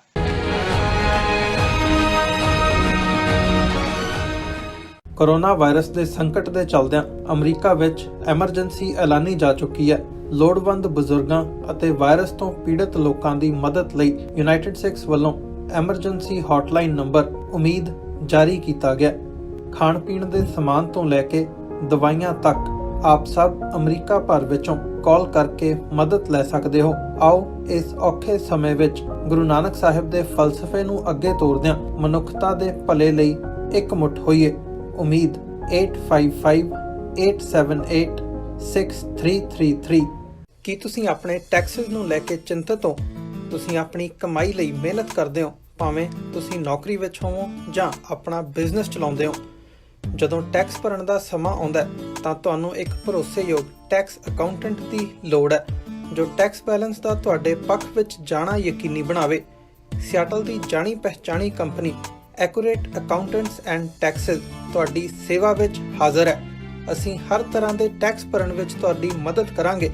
ਟੈਕਸ ਸੰਬੰਧੀ ਕਿਸੇ ਵੀ ਤਰ੍ਹਾਂ ਦੇ ਸਵਾਲ ਲਈ ਅੱਜ ਹੀ ਸਾਡੇ ਤੱਕ ਪਹੁੰਚ ਕਰੋ। Accurate Accountants and Texas.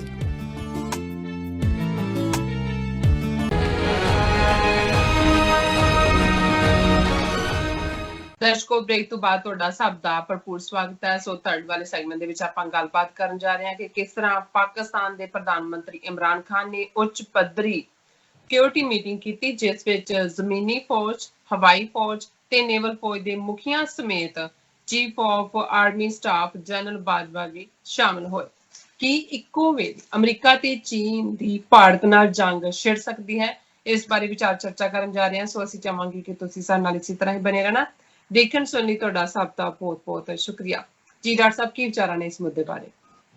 ਦੇਖੋ, ਭਾਰਤ ਦੇ ਈਸਟਰਨ ਫਰੰਟ ਦੇ ਉੱਤੇ ਜੋ ਕੁਝ ਪਿਛਲੇ 3-4 ਮਹੀਨੇ ਤੋਂ ਚੱਲ ਰਿਹਾ ਹੈ, ਔਰ ਖਾਸ ਤੌਰ ਤੇ ਜੂਨ ਦੇ ਮਿਡ ਤੋਂ ਲੈ ਕੇ ਹੁਣ ਆਲਮੋਸਟ 9 ਹਫ਼ਤੇ ਤੋਂ ਜ਼ਿਆਦਾ ਦਾ ਓਵਰਆਲ ਸਟੈਂਡ ਆਫ ਹੈ। ਦੋਨੋਂ ਪਾਸੇ ਫੌਜ ਆਲਮੋਸਟ 3 ਕਿਲੋਮੀਟਰ ਦੇ ਵਿੱਥ ਤੇ ਹੈ। ਭਾਰਤ ਨੇ ਵੀ ਆਪਣੇ ਟੈਂਕ, 에ਅਰ ਫੋਰਸ ਔਰ ਐਮਰਜੈਂਸੀ 에ਅਰ ਸਟ੍ਰਿਪ ਵੀ ਕ੍ਰੀਏਟ ਕੀਤੀ ਹੈ।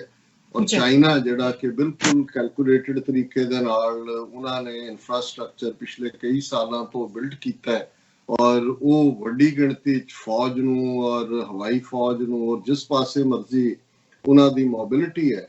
ਔਰ ਇਹ ਉਹ ਖਿੱਤਾ ਹੈ, ਜਦੋਂ ਅਸੀਂ ਇਸ ਸਾਰੇ ਨੂੰ ਦੇਖਦੇ ਹਾਂ ਕਿ ਇਕੱਲਾ ਇਹ ਗਲਵਾਨ ਵੈਲੀ ਜਾਂ ਲਦਾਖ ਖੇਤਰ ਨਹੀਂ ਹੈ, ਇਹ ਜਾ ਕੇ ਸਿਆਚਨ ਗਲੇਸ਼ੀਅਰ ਤੇ ਦੇ ਨਾਲ ਜਾ ਕੇ ਜੁੜਦਾ ਹੈ। ਕੋਰਾਕਰਮ ਰੋਡ ਦੀ ਅਸੀਂ ਗੱਲ ਕਰਦੇ ਹਾਂ, one belt one road initiative ਦੀ ਗੱਲ ਕਰਦੇ ਹਾਂ, ਭਾਸ਼ਾ ਡੈਮ ਦੀ ਗੱਲ ਕਰਦੇ ਹਾਂ, ਇੰਡਸ ਤੇ ਹੁਣ ਹੈ। ਔਰ ਜ਼ਾਹਰ ਹੈ ਕਿ ਪਾਕਿਸਤਾਨ ਦੀ ਸਰਹੱਦ ਵੀ ਨਾਲ ਲੱਗਦੀ ਹੈ। ਔਰ ਇਹ ਖਬਰਾਂ ਵੀ ਸਨ ਪਿਛਲੇ ਦਿਨਾਂ 'ਚ ਕਿ 15 ਤੋਂ 20 ਹਜ਼ਾਰ ਦੇ ਕਰੀਬ ਪਾਕਿਸਤਾਨੀ ਫੌਜੀ ਜਿਹੜੇ ਨੇ ਉਹ ਆਪਣਾ ਪੂਰਾ ਲਾਮ ਲਸ਼ਕਰ ਜਿਹਨੂੰ ਅਸੀਂ ਕਹਿੰਦੇ ਆ ਉਹਦੇ ਨਾਲ ਉਸ ਸੈਕਟਰ ਦੇ ਵਿੱਚ ਪਹੁੰਚ ਗਏ ਨੇ। ਹਾਲਾਂਕਿ ਪਾਕਿਸਤਾਨ ਵੱਲੋਂ ਇਸ ਨੂੰ ਦੀ ਡਿਨਾਇਲ ਹੋਈ, ਲੇਕਿਨ ਇਹ ਅਕਸਰ ਜਦੋਂ ਤੁਸੀਂ ਇੱਕ ਸਿਚੁਏਸ਼ਨ ਬਿਲਟ ਹੋ ਰਹੀ ਹੁੰਦੀ ਹੈ, ਪਹਿਲਾਂ ਤਾਂ ਲੋਕ ਵੈਸੇ ਕੰਪਿਊਟਰਾਂ ਤੇ ਬਹਿ ਕੇ ਜਿਹੜੀਆਂ ਇਹਨਾਂ ਦੀਆਂ ਫੌਜਾਂ ਦੇ ਜਾਂ ਦੂਸਰੇ ਜਿਹੜੇ ਇਹਨਾਂ ਦੇ ਸਟ੍ਰੈਟੇਜਿਸਟ ਹੁੰਦੇ ਨੇ ਉਹ ਵਾਰ ਗੇਮਸ ਖੇਡਦੇ ਨੇ ਕਿ ਇਹ ਵੀ ਹੋ ਸਕਦਾ ਹੈ, ਉਹ ਵੀ ਹੋ ਸਕਦਾ ਹੈ। ਪਰ ਹੁਣ ਇਹ ਲੱਗਦਾ ਹੈ ਵੀ ਇਹ ਕੋਈ ਕੰਪਿਊਟਰ ਸਿਮੂਲੇਟਡ ਵਾਰ ਗੇਮ ਨਹੀਂ ਹੈ, ਰੀਅਲ ਵਾਰ ਵੱਲ ਕਦਮ ਜਾ ਰਹੇ ਨੇ। ਹਾਲਾਂ ਜਿਵੇਂ ਅਸੀਂ ਵੀ ਆਪਣੇ ਪਹਿਲੇ ਐਨਾਲਿਸਿਸ 'ਚ ਕਿਹਾ ਸੀ ਕਿ ਚਾਈਨਾ ਵੱਲੋਂ ਇਹਨੂੰ ਅੱਗੇ ਨਹੀਂ ਲਿਜਾਇਆ ਜਾਏਗਾ। ਚਾਈਨਾ ਨੇ ਜਿੰਨਾ ਕੁ ਅੱਜ ਦੀ ਡੇਟ 'ਚ ਉਹ ਖੁਦ ਡਿਸਾਈਡ ਕਰਦੇ ਨੇ ਕਿ ਉਹਨਾਂ ਨੇ ਕਦੋਂ ਕੀ ਕਰਨਾ ਹੈ। ਉਹਨਾਂ ਨੇ ਜਿੰਨੀ ਕਾ ਐਡਵਾਂਸ ਕਰਨਾ ਸੀ ਕਰਕੇ ਉਹਨਾਂ ਨੇ ਆਪਣੇ ਆਪ ਨੂੰ ਐਂਟਰੈਂਚ ਕਰ ਲਿਆ। ਇਹਦੇ ਲਈ ਉਹਨਾਂ ਨੇ ਇਹ ਵੀ ਕੈਲਕੂਲੇਟ ਕੀਤਾ ਹੋਏਗਾ ਕਿ ਜੀ ਇਕਨੋਮਿਕਲ ਕੀ ਡੈਮੇਜ ਹੋ ਸਕਦਾ ਹੈ। ਜਿਵੇਂ ਹੁਣ ਇਹ ਬਲੌਕੇਡ ਦੇ ਨਾਂ ਥੱਲੇ ਜਿਹੜਾ ਉਸ ਕਿਸਮ ਦੀਆਂ ਡਰਾਮੇਬਾਜ਼ੀਆਂ ਕਰ ਰਹੇ ਨੇ। ਔਰ ਜ਼ਾਹਰ ਹੈ ਕਿ ਪਾਕਿਸਤਾਨ ਜਿਹੜਾ ਕਿ ਨਾ ਸਿਰਫ ਇੱਕ ਰੀਜਨਲ ਐਲਾਈ ਹੈ ਚਾਈਨਾ ਦਾ, ਲੇਕਿਨ ਚਾਈਨਾ ਦੀ ਹੈਵੀ ਇਨਵੈਸਟਮੈਂਟ ਵੀ ਜਿਹੜੀ ਗਵਾਦਰ ਪੋਰਟ ਤੱਕ ਪਹੁੰਚਦੇ ਆ। ਔਰ over A period of time China Pakistan even ਹੁਣ ਪਾਕਿਸਤਾਨ ਦੇ ਵਿੱਚ ਜਿਹੜੇ ਟੈਂਕ ਜਾਂ ਜਹਾਜ਼ ਜਾਂ ਦੂਸਰਾ ਵੀ ਮਿਲਟਰੀ ਜਿਹਨੂੰ ਵਾਰਫੇਅਰ ਅਸੀਂ ਕਵਾਂਗੇ ਉਹ ਵੀ ਕਾਫੀ ਹੱਦ ਤੱਕ ਚਾਈਨਾ ਦਾ ਬਣਿਆ ਹੋਇਆ ਹੈ। ਚਾਈਨਾ ਔਰ ਰੂਸ ਵੀ ਬੜੇ ਕਰੀਬ ਨੇ ਔਰ ਅਮਰੀਕਾ ਨੂੰ ਉਸ ਖਿੱਤੇ ਦੇ ਵਿੱਚ ਆਉਣ ਤੋਂ ਰੋਕਣ ਦੇ ਲਈ ਰੂਸ ਜਿਹੜਾ ਹੈ ਉਹ ਪੂਰੀ ਤਰ੍ਹਾਂ ਚੀਨ ਦੇ ਨਾਲ ਹੈ। ਔਰ ਇਹਦੇ 'ਚ ਵੀ ਕੋਈ ਸ਼ੱਕ ਨਹੀਂ ਹੈ ਕਿ ਰਸ਼ੀਆ ਔਰ ਚਾਈਨਾ ਇਹ ਸਮਝਦੇ ਨੇ ਕਿ ਬੇਵਕੂਫ ਭਾਰਤ ਨੇ ਆਪਣਾ ਮੋਢਾ ਅਮਰੀਕਾ ਔਰ ਪੱਛਮੀ ਤਾਕਤਾਂ ਨੂੰ ਦਿੱਤਾ ਹੈ। ਔਰ ਇਹ ਜਿਹੜਾ ਇਸ ਕਿਸਮ ਦੀ ਪ੍ਰੋਕਸੀ ਵਾਰ ਦੇ ਲਈ ਸਾਹਮਣੇ ਆਣਾ ਹੁੰਦਾ ਹੈ ਕਈ ਵਾਰ, ਜਿਨ੍ਹਾਂ ਨੂੰ ਵਕਤੀ ਤੌਰ ਤੇ ਲੱਗਦਾ, ਜਿਵੇਂ ਅਸੀਂ ਦੇਖਦੇ ਹਾਂ ਅਮਰੀਕਾ ਦੇ ਅੱਜ 2-3 ਸੈਨੇਟਰਸ ਨੇ ਵੀ ਜਿਹੜਾ ਉਹ ਚੀਨ ਨੂੰ ਜਿਹੜਾ ਉਹ ਉਸ ਦੀ ਨਖੇਦੀ ਕੀਤੀ ਹੈ। ਵਾਈਟ ਹਾਊਸ ਟਰੰਪ ਵੀ ਜਿਹੜਾ ਪਿਛਲੇ 6 ਹਫ਼ਤੇ ਸੁੱਤਾ ਰਿਹਾ ਇਸ ਮੁੱਦੇ ਦੇ ਉੱਤੇ, ਹੁਣ ਉਹਨੇ ਵੀ ਕਿਹਾ ਜੀ ਚਾਈਨਾ ਜਿਹੜਾ ਉਹ ਐਗਰੈਸਰ ਹੈ ਔਰ ਭਾਰਤ ਵੀ ਬਰੀਫ ਕਰ ਰਿਹਾ ਹੈ ਬਾਕੀਆਂ ਨੂੰ ਔਰ ਥੋੜੀ ਬਹੁਤ ਯੂਰਪੀਅਨ 1-2 ਮੁਲਕਾਂ ਨੂੰ, ਇਹਨੂੰ ਵੀ ਲੈ ਕੇ ਹੀ ਖੁਸ਼ ਨੇ। ਉਹਨਾਂ ਨੂੰ ਕੋਈ ਪੁੱਛਿਆ ਕਿ ਭਾਈ ਜੇ ਸੱਚਮੁੱਚ ਅਮਰੀਕਾ ਜਾਂ ਵੈਸਟ ਤੁਹਾਡੇ ਨਾਲ ਹੁੰਦਾ ਹੈ ਤੇ ਇਹ 6 ਹਫ਼ਤੇ ਉਹਨਾਂ ਨੂੰ ਕਿਉਂ ਡੀਕਣਾ ਪੈਂਦਾ ਕਿ ਭਾਈ ਉਹਨਾਂ ਨੇ ਇਸ ਦੇ ਉੱਤੇ ਜਿਹੜਾ ਹੈ ਸਟੈਂਡ ਆਫ ਤਾਂ 9 ਵੀਕਸ ਤੋਂ ਹੈ, 14 ਜੂਨ ਵਾਲਾ ਵੀ ਲੈ ਕੇ ਹੁਣ ਅਸੀਂ ਦੇਖਦੇ ਹਾਂ ਕਿ ਵੀ ਆਲਮੋਸਟ 3 ਹਫ਼ਤੇ ਹੋ ਜਾਣੇ ਨੇ। ਲੇਕਿਨ ਕਈ ਵਾਰ ਉਹ ਜਿਹੜਾ ਹੈ ਕਿ ਵੀ ਬਗਾਨੀ ਛਾਹ ਤੇ ਮੁੱਛ ਬਣਾਉਣ ਵਾਲੀ ਗੱਲ ਉਹ ਨਜ਼ਰ ਆ ਰਹੀ ਹੈ ਇਹਨਾਂ ਦੀ, ਜਿਸ ਕਿਸਮ ਦਾ ਇਹਨਾਂ ਦੇ ਹਾਲਾਤ ਬਣੇ ਹੋਏ ਨੇ। ਲੇਕਿਨ ਪਾਕਿਸਤਾਨ ਵੀ ਇਸ ਨੂੰ ਲਾਈਟਲੀ ਨਹੀਂ ਲੈ ਰਿਹਾ, ਜਿਹੜਾ ਜ਼ਰੂਰੀ ਵੀ ਹੁੰਦਾ। ਇਕੱਲਾ ਇਹ ਨਹੀਂ, ਉਹਨਾਂ ਨੂੰ ਵੀ ਨਜ਼ਰ ਆ ਰਿਹਾ ਕਿ ਵੀ ਜਿਵੇਂ ਭਾਰਤ ਔਰ ਕੁਝ ਐਕਸਪਰਟਸ ਦਾ ਇਹ ਕਹਿਣਾ ਵੀ ਚਾਈਨਾ ਵੱਲ ਭਾਰਤ ਮੂੰਹ ਨਹੀਂ ਕਰੇਗਾ, ਪਰ ਜਿਵੇਂ ਉਹਨਾਂ ਨੇ ਲਾਈਨ ਆਫ ਕੰਟਰੋਲ ਦੇ ਉੱਤੇ ਪ੍ਰੋਵੋਕੇਸ਼ਨ ਕੀਤੀ ਹੈ, ਜਿਹਦੇ ਕਰਕੇ ਇਵਨ ਪਾਕਿਸਤਾਨ ਨੇ ਇਹਨਾਂ ਦੇ ਡਿਪਟੀ ਐਂਬੈਸਡਰ ਨੂੰ ਤਲਬ ਕਰਕੇ ਪ੍ਰੋਟੈਸਟ ਕੀਤਾ ਹੈ ਕਿ ਇਹ ਹੁਣ ਲੋਕਾਂ ਨੂੰ, ਠੀਕ ਹੈ ਮੋਦੀ ਨੇ ਲਫ਼ਜ਼ਾਂ ਦੇ ਨਾਲ ਤਾਂ ਘਰ ਲੋਕਾਂ ਦਾ ਭਰ ਦਿੱਤਾ ਹੈ, ਜਿਹੜਾ ਅੱਜ ਲਦਾਖ ਦੇ ਵਿੱਚ ਉਹਨੇ ਐਡਰੈਸ ਕੀਤਾ ਹੈ, ਪਰ ਸ਼ਾਇਦ ਇਹ ਜਿਹੜੀ ਇਹਦੀ ਭੁੱਖ ਫਿਰ ਜਲਦੀ ਲੱਗ ਜਾਏ, ਜਿਹੜਾ ਢਿੱਡ ਭਰਿਆ ਵੀ ਹੈ। ਸੋ ਕੋਈ ਨਾ ਕੋਈ ਇਹ ਸੋਚ ਸਕਦੇ ਨੇ ਇਸ ਕਿਸਮ ਦਾ ਕਿ ਪਾਕਿਸਤਾਨ ਵੱਲ ਮੁੱਖ, ਔਰ ਇਹਦੇ ਚ ਅਮਰੀਕਾ ਵੀ, ਕਿਉਂਕਿ ਅਮਰੀਕਾ ਇਸ ਵੇਲੇ ਟਰੰਪ ਚੋਣਾਂ 'ਚ ਜਾਣ ਤੋਂ ਪਹਿਲਾਂ, ਜਿੱਥੇ ਉਹਦਾ ਡਬਲ ਡਿਜਿਟ ਦੇ ਵਿੱਚ ਜਿਹੜੀ ਹੈ ਉਹ ਪਪੂਲੈਰਿਟੀ ਥੱਲੇ ਨੂੰ ਜਾ ਰਹੀ ਹੈ, ਕਿਉਂਕਿ ਜਿਹੜਾ ਐਂਟਾਈ ਚੀਨ ਐਨਵਾਇਰਨਮੈਂਟ ਵੀ ਹੈ, ਡੈਮੋਕ੍ਰੈਟ ਉਹਦੇ ਨਾਲੋਂ ਵੀ ਜ਼ਿਆਦਾ ਵੋਕਲ ਨੇ ਉਹ ਸਾਰੇ ਦੇ ਉੱਤੇ ਕਿ ਚੀਨ ਦੀ ਵਿਰੋਧਤਾ ਹੋ ਰਹੀ ਹੈ। ਜਿਹੜੀ ਅਮਰੀਕਾ ਦੀ ਇਸ ਵੇਲੇ ਇੱਕ ਪੂਰਾ ਫੈਸ਼ਨ ਵੀ ਬਣ ਗਿਆ ਕਿ ਵੀ ਚੀਨ ਨੂੰ ਬੁਰਾ ਭਲਾ ਕਹਿਣਾ ਹੀ ਅਮਰੀਕਾ ਦੇ ਇਸ ਪ੍ਰੈਜ਼ੀਡੈਂਸ਼ੀਅਲ ਕੈਂਪੇਨ ਦੇ ਵਿੱਚ ਦੋਨੋਂ ਇੱਕ ਦੂਜੇ ਤੋਂ ਵੱਧ ਕੇ ਗਾਲਾਂ ਕੱਢਣਗੇ। ਲੇਕਿਨ ਭਾਰਤ ਨੂੰ ਉਹ ਉਕਸਾ ਵੀ ਰਹੇ ਹੋਣਗੇ ਜਾਂ ਸਕਦੇ ਨੇ ਕਿ ਭਾਈ ਕੁਛ ਨਾ ਕੁਛ ਕਰਕੇ ਚੀਨ ਨੂੰ ਕੰਟੇਨ ਕਰਨ ਦੀ ਲਾਈਨ ਹੋਏ। ਔਰ ਇਸੇ ਸੰਦਰਭ ਦੇ ਵਿੱਚ ਜਾਂ ਇਸ ਬੈਕਗ੍ਰਾਉਂਡ ਦੇ ਵਿੱਚ ਜਿਹੜੀ ਖਬਰ ਇਸਲਾਮਾਬਾਦ ਦੇ ਹਵਾਲੇ ਨਾਲ ਹੈ, Pakistan prime minister Imran Khan chairs high level security meeting.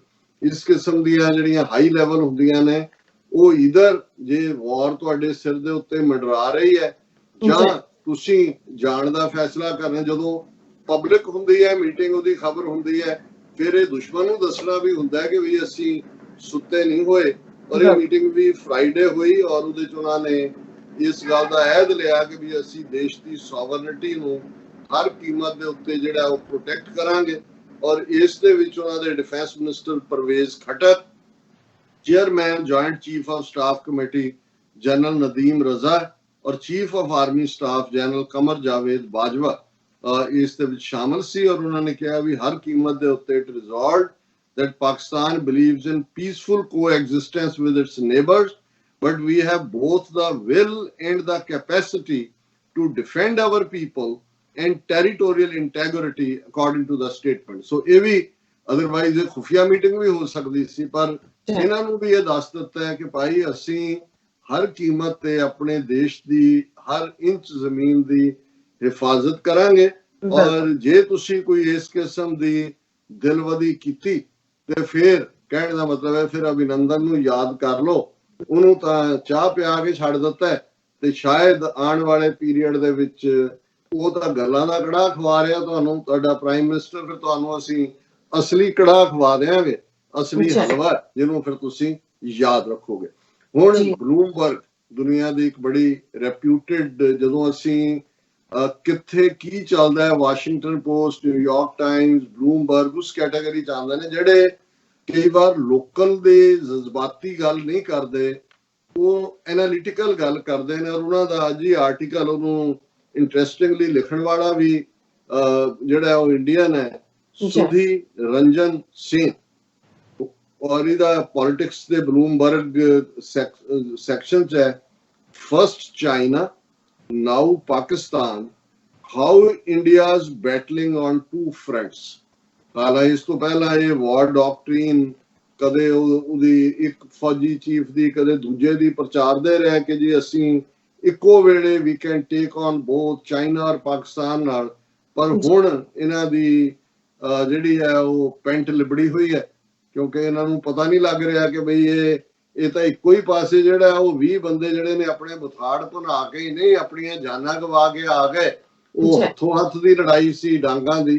ਤੇ ਭਾਈ ਇਹ ਦੋਵੇਂ ਨਿਊਕਲੀਅਰ ਪਾਵਰਸ ਉਹ ਥਾਂ ਵੀ ਉਹ 16,000 ਉਚਾਈ ਦੇ ਉੱਤੇ ਜਿੱਥੇ ਪਾਕਿਸਤਾਨ ਔਰ ਚੀਨ ਦੀ ਸਰਹੱਦ ਵੀ, ਇਹ ਜੇ ਦੇਖਣਾ ਹੋਏ as a golden opportunity, Pakistan ਲਈ ਵੀ ਇਸ ਤੋਂ ਵਧੀਆ ਕੋਈ ਅਪਰਚੁਨਿਟੀ ਨਹੀਂ ਹੋ ਸਕਦੀ।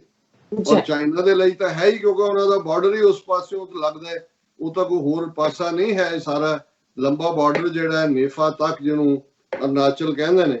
ਔਰ ਇਸ ਆਰਟੀਕਲ ਦੀ ਬਿਗਨਿੰਗ ਹੀ ਇਹ ਹੈ, the Indian military has been talking about a two-front war with neighbors, Pakistan and China, for decades to keep politicians focused on defense spending. Now that scenario is looking ever more realistic, with conflicts flaring on both its dispute borders. ਉਹਨਾਂ ਨੇ ਕਿਹਾ ਜੀ ਪਹਿਲਾਂ ਤਾਂ ਇਹ defence budget ਵਧਾਉਣ ਲਈ ਇਹ ਆਰਗੂਮੈਂਟ ਕਰਦੇ ਰਹੇ ਕਿ ਜੀ ਟੂ ਫਰੰਟ ਵਾਰ ਹੋਏਗੀ, ਇਸ ਲਈ ਸਾਨੂੰ ਮੋਰ ਪੈਸੇ ਦਿਓ, ਅਸੀਂ ਤਿਆਰੀ ਕਰੀਏ।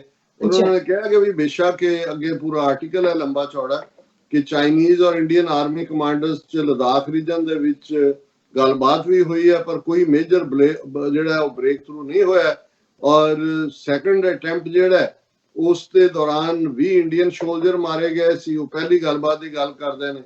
फिर जून 15 की रात को 15 और 16 की दरमियानी रात जिहड़ा वर्स्ट क्लैश सी। फिर उन्होंने कहा कि भी around the same time weapons and explosive were recovered and 2 suspected terrorists were killed after a 15-hour gun battle some 660 kilometers away in South Kashmir office। ਹੁਣ ਇੱਕ ਗੱਲ ਇਹ ਦੇਖਣ ਵਾਲੀ ਹੈ ਵੀ ਜਦੋਂ ਦਾ ਇਹ ਕਨਫਲਿਕਟ ਚੱਲਿਆ ਭਾਰਤੀ ਕਬਜ਼ੇ ਵਾਲੇ ਕਸ਼ਮੀਰ ਦੇ ਵਿੱਚ ਜਿਹੜੇ ਜੁਝਾਰੂ ਨੇ ਉਹ ਵੀ ਆਪਣਾ ਜਲਵਾ ਦਿਖਾ ਰਹੇ ਨੇ। ਔਰ ਇਹ ਗੱਲ ਬਹੁਤ ਐਨਾਲਿਸਟ ਕਹਿ ਰਹੇ ਨੇ ਕਿ ਪਹਿਲੀ ਵਾਰ ਇਹ ਸਾਰੇ 5 ਅਗਸਤ 2019 ਤੋਂ ਬਾਅਦ ਕਸ਼ਮੀਰੀਆਂ ਦੇ ਵਿੱਚ ਇਹ ਹੋਪ ਆਈ ਹੈ ਕਿ ਭਾਈ ਇਹ ਜਿਹੜੀ ਚੀਨ ਦੇ ਨਾਲ ਟੱਕਰ ਹੈ ਇਹਦੇ ਚੋਂ ਸਾਡੀ ਆਜ਼ਾਦੀ ਨਿਕਲ ਸਕਦੀ। ਜਿਵੇਂ ਸਿੱਖਾਂ ਨੇ ਗਲੋਬਲੀ ਇਸ ਕਿਸਮ ਦੀ ਇੱਕ ਫੀਲਿੰਗ ਹੈ ਕਿ ਸਾਡੇ ਕਸ਼ਮੀਰੀ ਤਾਂ ਔਨ ਦਾ ਗਰਾਊਂਡ ਨੇ ਔਰ ਉਹਨਾਂ ਨੇ ਪਿਛਲੇ ਦਿਨਾਂ 'ਚ ਜਿਸ ਕਿਸਮ ਦਾ ਨੁਕਸਾਨ ਕਰਨਾ ਵੀ ਸ਼ੁਰੂ ਕੀਤਾ ਹੋਇਆ ਹੈ ਭਾਰਤੀ ਫੌਜ ਦਾ ਇਹਨਾਂ ਦੇ ਹੋਰ ਵੀ ਕੰਨ ਖੜੇ ਕਰ ਦਿੱਤੇ। ਜੇ ਉੱਥੇ ਨਾਰਮਲ ਹੁੰਦਾ ਕਹਿੰਦੇ ਕਸ਼ਮੀਰ ਵਾਦੀ ਚੋਂ ਵੀ ਫੌਜ ਕੱਢੋ ਉਹਨੂੰ ਪਾਕਿਸਤਾਨ ਵਾਲੇ ਪਾਸੇ ਦੂਜੇ ਬੰਨੇ ਲਾਓ ਜਾਂ ਚੀਨ ਵਾਲੇ ਬਾਰਡਰ ਤੇ ਲਾਓ।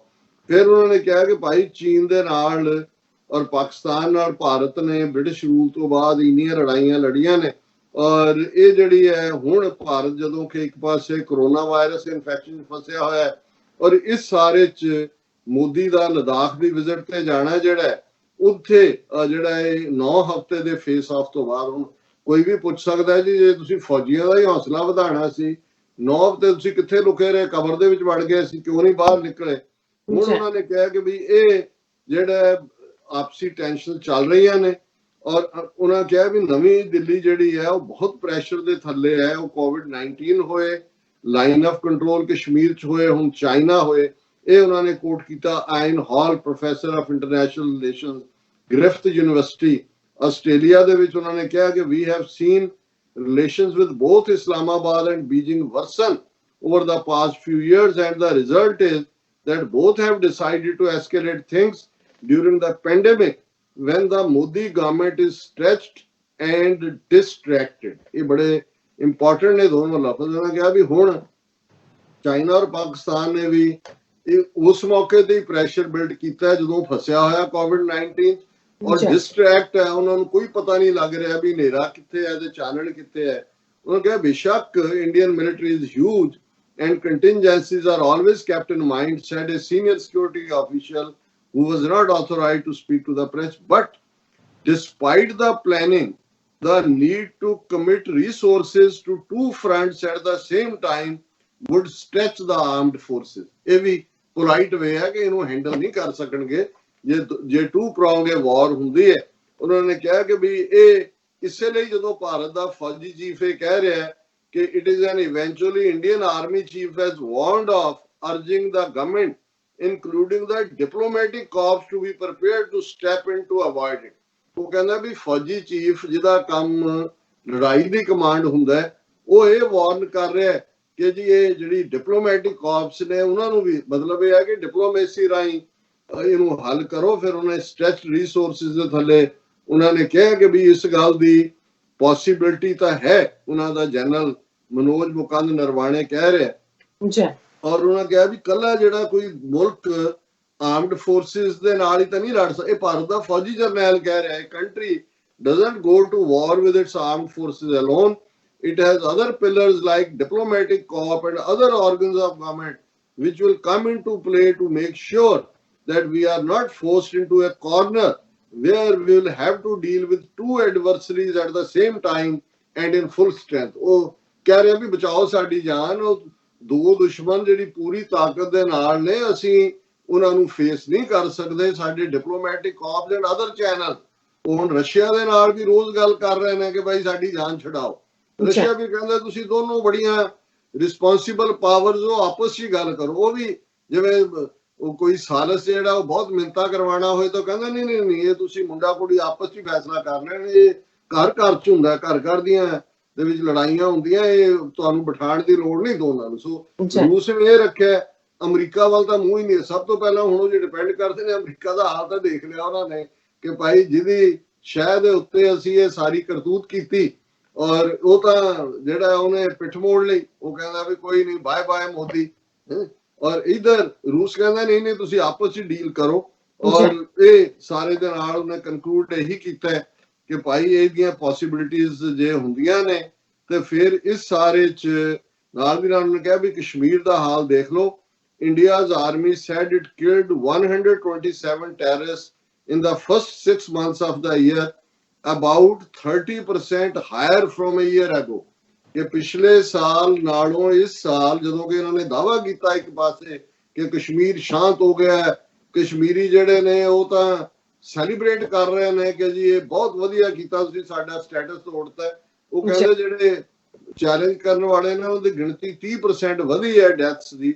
ਔਰ ਇਹ ਜਿਹੜਾ ਇਸੇ ਤਰ੍ਹਾਂ ਉਹਨਾਂ ਨੇ ਕਿਹਾ ਵੀ ਭਾਰਤ ਪਾਕਿਸਤਾਨ ਦੇ ਨਾਲ ਵੀ ਦਾ incidents of cross border firing recorded by the Indian military also doubled in 2020 compared to 2019।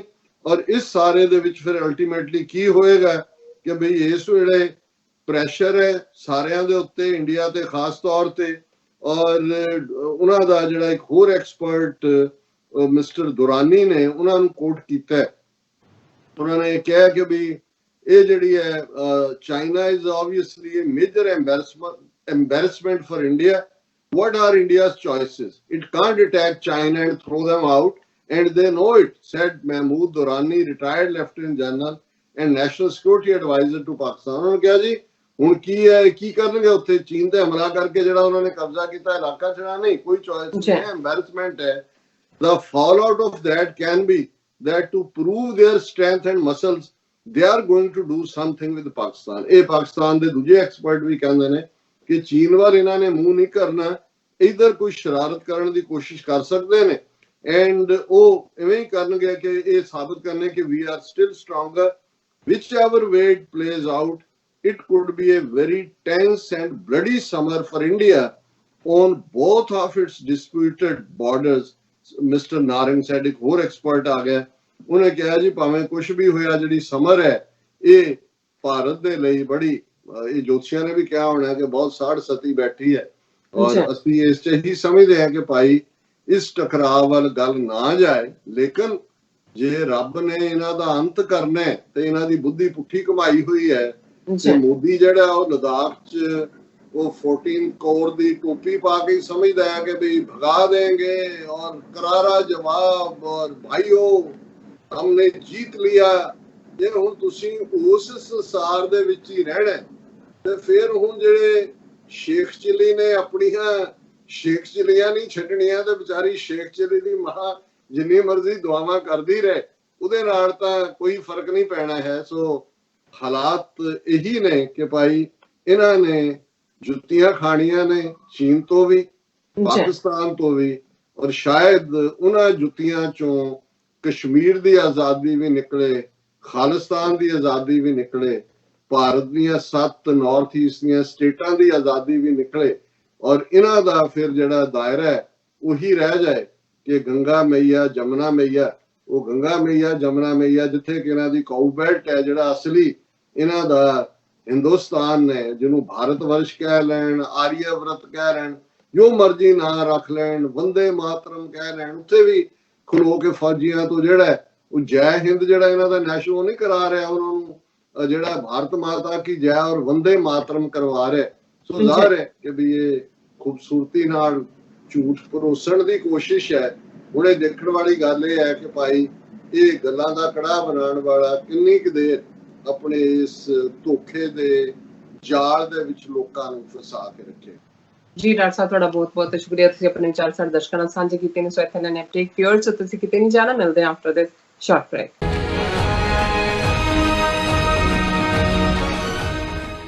ਕੀ ਤੁਸੀਂ ਰੋਜ਼ਾਨਾ ਕੰਮ ਤੇ ਆਪਣਾ ਵਧੇਰੇ ਸਮਾਂ ਬਿਤਾਉਣ ਤੋਂ ਪਰੇਸ਼ਾਨ ਹੋ? ਆਪਣੀ ਪੂੰਜੀ ਨੂੰ ਕੰਮ ਤੇ ਲਗਾਓ, ਸਾਡੇ ਨਾਲ ਇਨਵੈਸਟ ਕਰੋ। ਅਸੀਂ ਤੁਹਾਡੀ ਪੂੰਜੀ ਤੋਂ ਤੁਹਾਡੇ ਲਈ ਵਧੇਰੇ ਪੈਸੇ ਬਣਾ ਸਕਦੇ ਹਾਂ। ਅਸੀਂ ਪ੍ਰਾਈਵੇਟ ਇਕੁਇਟੀ ਇਨਵੈਸਟਮੈਂਟ ਫਰਮ ਹਾਂ ਤੇ ਕਮਰਸ਼ੀਅਲ ਰੀਅਲ ਏਸਟੇਟ ਵਿੱਚ ਮਾਹਿਰ ਹਾਂ। Property management, leasing, asset management, commercial real estate investment ਵਿੱਚ ਸਾਰੀਆਂ ਸੇਵਾਵਾਂ ਲਈ ਅਮਰੀਕਾ ਭਰ ਵਿੱਚੋਂ ਤੁਸੀਂ ਸਾਡੇ ਤੱਕ ਪਹੁੰਚ ਕਰ ਸਕਦੇ ਹੋ। ਆਜ਼ਾਦ ਕਮਰਸ਼ੀਅਲ ਰੀਅਲਟੀ ਸਰਵਿਸਿਜ਼ ਤੇ Azad family trust, 701 North Post Oak Road, suite number 204, Houston, Texas. ਤੁਸੀਂ ਸਾਨੂੰ ਸਾਡੇ ਫੋਨ ਨੰਬਰ 7136861277 ਤੇ ਵੀ ਸੰਪਰਕ ਕਰ ਸਕਦੇ ਹੋ। Azad commercial realty services.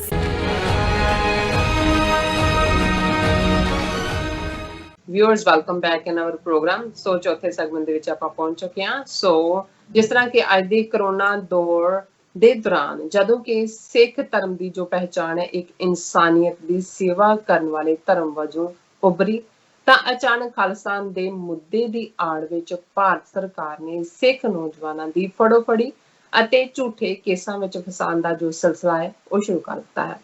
ਕੀ ਇਸ ਨਾਲ ਸਿੱਖ ਕੌਮ ਦੀ ਜੋ ਖਾਲਿਸਤਾਨ ਦੀ ਮੰਗ ਹੈ ਉਹ ਦਬਾਈ ਜਾ ਸਕੇਗੀ ਜਾਂ ਇੱਕ ਹੋਰ ਜ਼ੋਰ ਨਾਲ ਉੱਭਰ ਕੇ ਸਾਹਮਣੇ ਆਏਗੀ? ਸੋ ਇਸ ਬਾਰੇ ਆਪਾਂ ਡਾਕਟਰ ਸਾਹਿਬ ਨੂੰ ਦੇ ਵਿਚਾਰ ਸੁਣ ਜਾ ਰਹੇ ਹਾਂ। ਸੋ ਅਸੀਂ ਚਾਹਾਂਗੇ ਕਿ ਤੁਸੀਂ ਸਾਡੇ ਨਾਲ ਇਸੇ ਤਰ੍ਹਾਂ ਹੀ ਬਣੇ ਰਹਿਣਾ। ਦੇਖਣ ਸੁਣੀ ਤੁਹਾਡਾ ਸਭ ਦਾ ਬਹੁਤ ਬਹੁਤ ਸ਼ੁਕਰੀਆ ਜੀ। ਡਾਕਟਰ ਸਾਹਿਬ ਕੀ ਵਿਚਾਰ ਹਨ? ਦੇਖੋ, ਅਸੀਂ ਇੱਕ ਪੂਰਾ ਸੈਗਮੈਂਟ ਇਸ ਮੁੱਦੇ ਤੇ ਕੀਤਾ ਸੀ ਕਿ ਭਾਰਤ ਦੀ ਸਰਕਾਰ ਕਿਵੇਂ, ਜੇ ਅੱਜ ਸਿੱਖ ਕੌਮ ਦੁਨੀਆ ਭਰ 'ਚ ਦੇਖਦੀ ਹੈ ਕਿ ਚਾਈਨਾ ਨੇ ਜਿਹੜਾ ਭਾਰਤ ਨੂੰ ਸਬਕ ਸਿਖਾਇਆ ਔਰ ਜਿਹੜਾ ਆਪਸੀ ਟਕਰਾਅ ਵੱਧਦਾ ਜਾ ਰਿਹਾ ਹੈ, ਇਸ ਚੋਂ ਸਾਡੀਆਂ ਖਾਲਿਸਤਾਨ ਦੀਆਂ ਸੰਭਾਵਨਾਵਾਂ ਹੋਰ ਵੀ ਉਜਾਗਰ ਹੋ ਰਹੀਆਂ ਨੇ ਤੇ ਸਾਡਾ ਦੁਸ਼ਮਣ ਵੀ ਇਸ ਨੂੰ ਬਹੁਤ ਚੰਗੀ ਤਰ੍ਹਾਂ ਸਮਝਦਾ। ਔਰ ਆਲਰੇਡੀ ਕਿਉਂਕਿ ਰੈਫਰੈਂਡਮ 2020 ਦਾ ਐਲਾਨ ਕਈ ਵਰ੍ਹਿਆਂ ਤੋਂ ਹੋਇਆ ਹੈ, ਇਸ ਵਰ੍ਹੇ ਦੇ ਵਿੱਚ ਨਵੰਬਰ ਦੇ ਵਿੱਚ ਇਹ ਸਿੱਖਸ ਫਾਰ ਜਸਟਿਸ ਵੱਲੋਂ ਕਰਵਾਉਣ ਦੇ ਲਈ ਜਿਹੜੀਆਂ ਨੇ ਉਹ ਤਿਆਰੀਆਂ, ਰਜਿਸਟ੍ਰੇਸ਼ਨ ਪੂਰੇ ਜ਼ੋਰ ਸ਼ੋਰ ਦੇ ਨਾਲ ਚੱਲ ਰਹੀ ਹੈ। 4 ਜੁਲਾਈ ਤੋਂ ਇਸ ਦਾ ਜਿਹੜਾ ਰਜਿਸਟ੍ਰੇਸ਼ਨ ਦਾ ਅਗਲਾ ਦੌਰ ਸ਼ੁਰੂ ਹੋਏਗਾ। ਹੁਣ ਇਸ ਸਾਰੇ ਦੌਰ ਦੇ ਵਿੱਚ ਜਿਸ ਅੰਦਾਜ਼ 'ਚ ਭਾਰਤ ਦੀ ਸਾਰੀ ਹਕੂਮਤ, ਜਿਹਨੂੰ ਜ਼ਾਹਰ ਇੰਟੈਲੀਜੈਂਸ ਏਜੰਸੀਆਂ ਰਨ ਕਰਦੀਆਂ ਨੇ ਪੰਜਾਬ ਦੇ ਮਾਮਲੇ 'ਚ ਖਾਸ ਤੌਰ ਤੇ UAPA ਐਕਟ ਦੇ ਥੱਲੇ, ਜਿਵੇਂ ਉਹਨਾਂ ਨੇ 4 ਐਕਟਿਵਿਸਟ ਸਿੱਖਸ ਫਾਰ ਜਸਟਿਸ ਦੇ ਦਹਿਸ਼ਤਗਰਦ ਐਲਾਨੇ, ਔਰ ਜਿਸ ਤਰੀਕੇ ਦੇ ਨਾਲ ਪੰਜਾਬ ਦੇ ਵਿੱਚ ਨੌਜਵਾਨਾਂ ਦੀ ਫੜੋਫੜੀ ਬਰਾਬਰ ਚੱਲ ਰਹੀ ਹੈ, ਝੂਠੇ ਕੇਸਾਂ 'ਚ ਫਸਾਇਆ ਜਾ ਰਿਹਾ ਹੈ। ਈਵਨ ਕੱਲ ਚੰਡੀਗੜ੍ਹ ਬੇਸਡ ਸਿੱਖ ਇੰਟੈਲੈਕਚੁਅਲਸ ਜਿਹੜੇ 15 ਦੇ ਕਰੀਬ, ਜਿਨ੍ਹਾਂ ਦੇ ਨਾਂ ਔਰ ਜਿਹੜੇ ਪ੍ਰੋਮੀਨੈਂਟਲੀ ਇੱਕ ਥਿੰਕ ਟੈਂਕ ਦੇ ਤੌਰ ਤੇ ਜਿਨ੍ਹਾਂ ਨੂੰ ਜਾਣਿਆ ਜਾਂਦਾ ਹੈ, ਉਹਨਾਂ ਨੇ ਵੀ ਇੱਕ ਡੀਟੇਲ ਸਟੇਟਮੈਂਟ ਇਸ ਦੇ ਉੱਤੇ ਦਿੱਤੀ ਹੈ ਕਿ ਕਿਵੇਂ ਭਾਰਤੀ ਏਜੰਸੀਆਂ ਖਾਲਿਸਤਾਨ ਦੀ ਮੰਗ ਨੂੰ ਜਾਂ 2020 ਰੈਫਰੈਂਡਮ ਨੂੰ ਆਧਾਰ ਬਣਾ ਕੇ ਕਿਵੇਂ ਅਸਲ 'ਚ ਪੰਜਾਬ ਦੀ ਜਵਾਨੀ ਨੂੰ ਹਰਾਸ ਕਰ ਰਹੇ ਨੇ, ਉਹਨਾਂ ਦੇ ਉੱਤੇ ਝੂਠੇ ਕੇਸ ਔਰ ਉਹਨਾਂ ਨੂੰ ਜੇਲ੍ਹਾਂ 'ਚ ਡੱਕਿਆ ਜਾ ਰਿਹਾ। ਕਿ ਇਹ ਪੈਟਰਨ ਪਹਿਲਾਂ ਵਾਂਗ ਬੜਾ ਕਲੀਅਰ ਲੱਗਦਾ ਹੈ ਕਿ ਸਿੱਖਾਂ ਦੀ ਨਸਲਕੁਸ਼ੀ ਦੀ ਤਿਆਰੀ ਜਿਹੜੀ ਹੈ ਅੱਗੋਂ ਦੇ ਲਈ ਕੀਤੀ ਜਾ ਰਹੀ ਹੈ। ਹੋਰ ਵੀ ਕਾਫੀ ਉਹਦੇ 'ਚ ਵੇਰਵਾ ਹੈ, ਲੇਕਿਨ ਮੈਂ ਇਹ ਸਮਝਦਾ ਵੀ ਇੱਕ ਗੱਲ ਜਿਹੜੀ ਈਵਨ ਖੱਬੇ ਪੱਖੀ ਪੱਤਰਕਾਰ ਜਿਵੇਂ ਜਗਤਾਰ ਸਿੰਘ UN ਜਿਹੜੇ ਨੇ ਉਹ ਪ੍ਰੋਮੀਨੈਂਟਲੀ ਉਹਨਾਂ ਨੇ 80s ਦੇ ਦੌਰ ਨੂੰ ਵੀ ਕਵਰ ਕੀਤਾ ਔਰ ਹੁਣ ਵੀ ਉਹ ਇੰਡੀਪੈਂਡੈਂਟਲੀ ਉਹਨਾਂ ਦਾ ਕਾਲਮ BBC 'ਚ ਵੀ ਹੁੰਦਾ ਹੈ।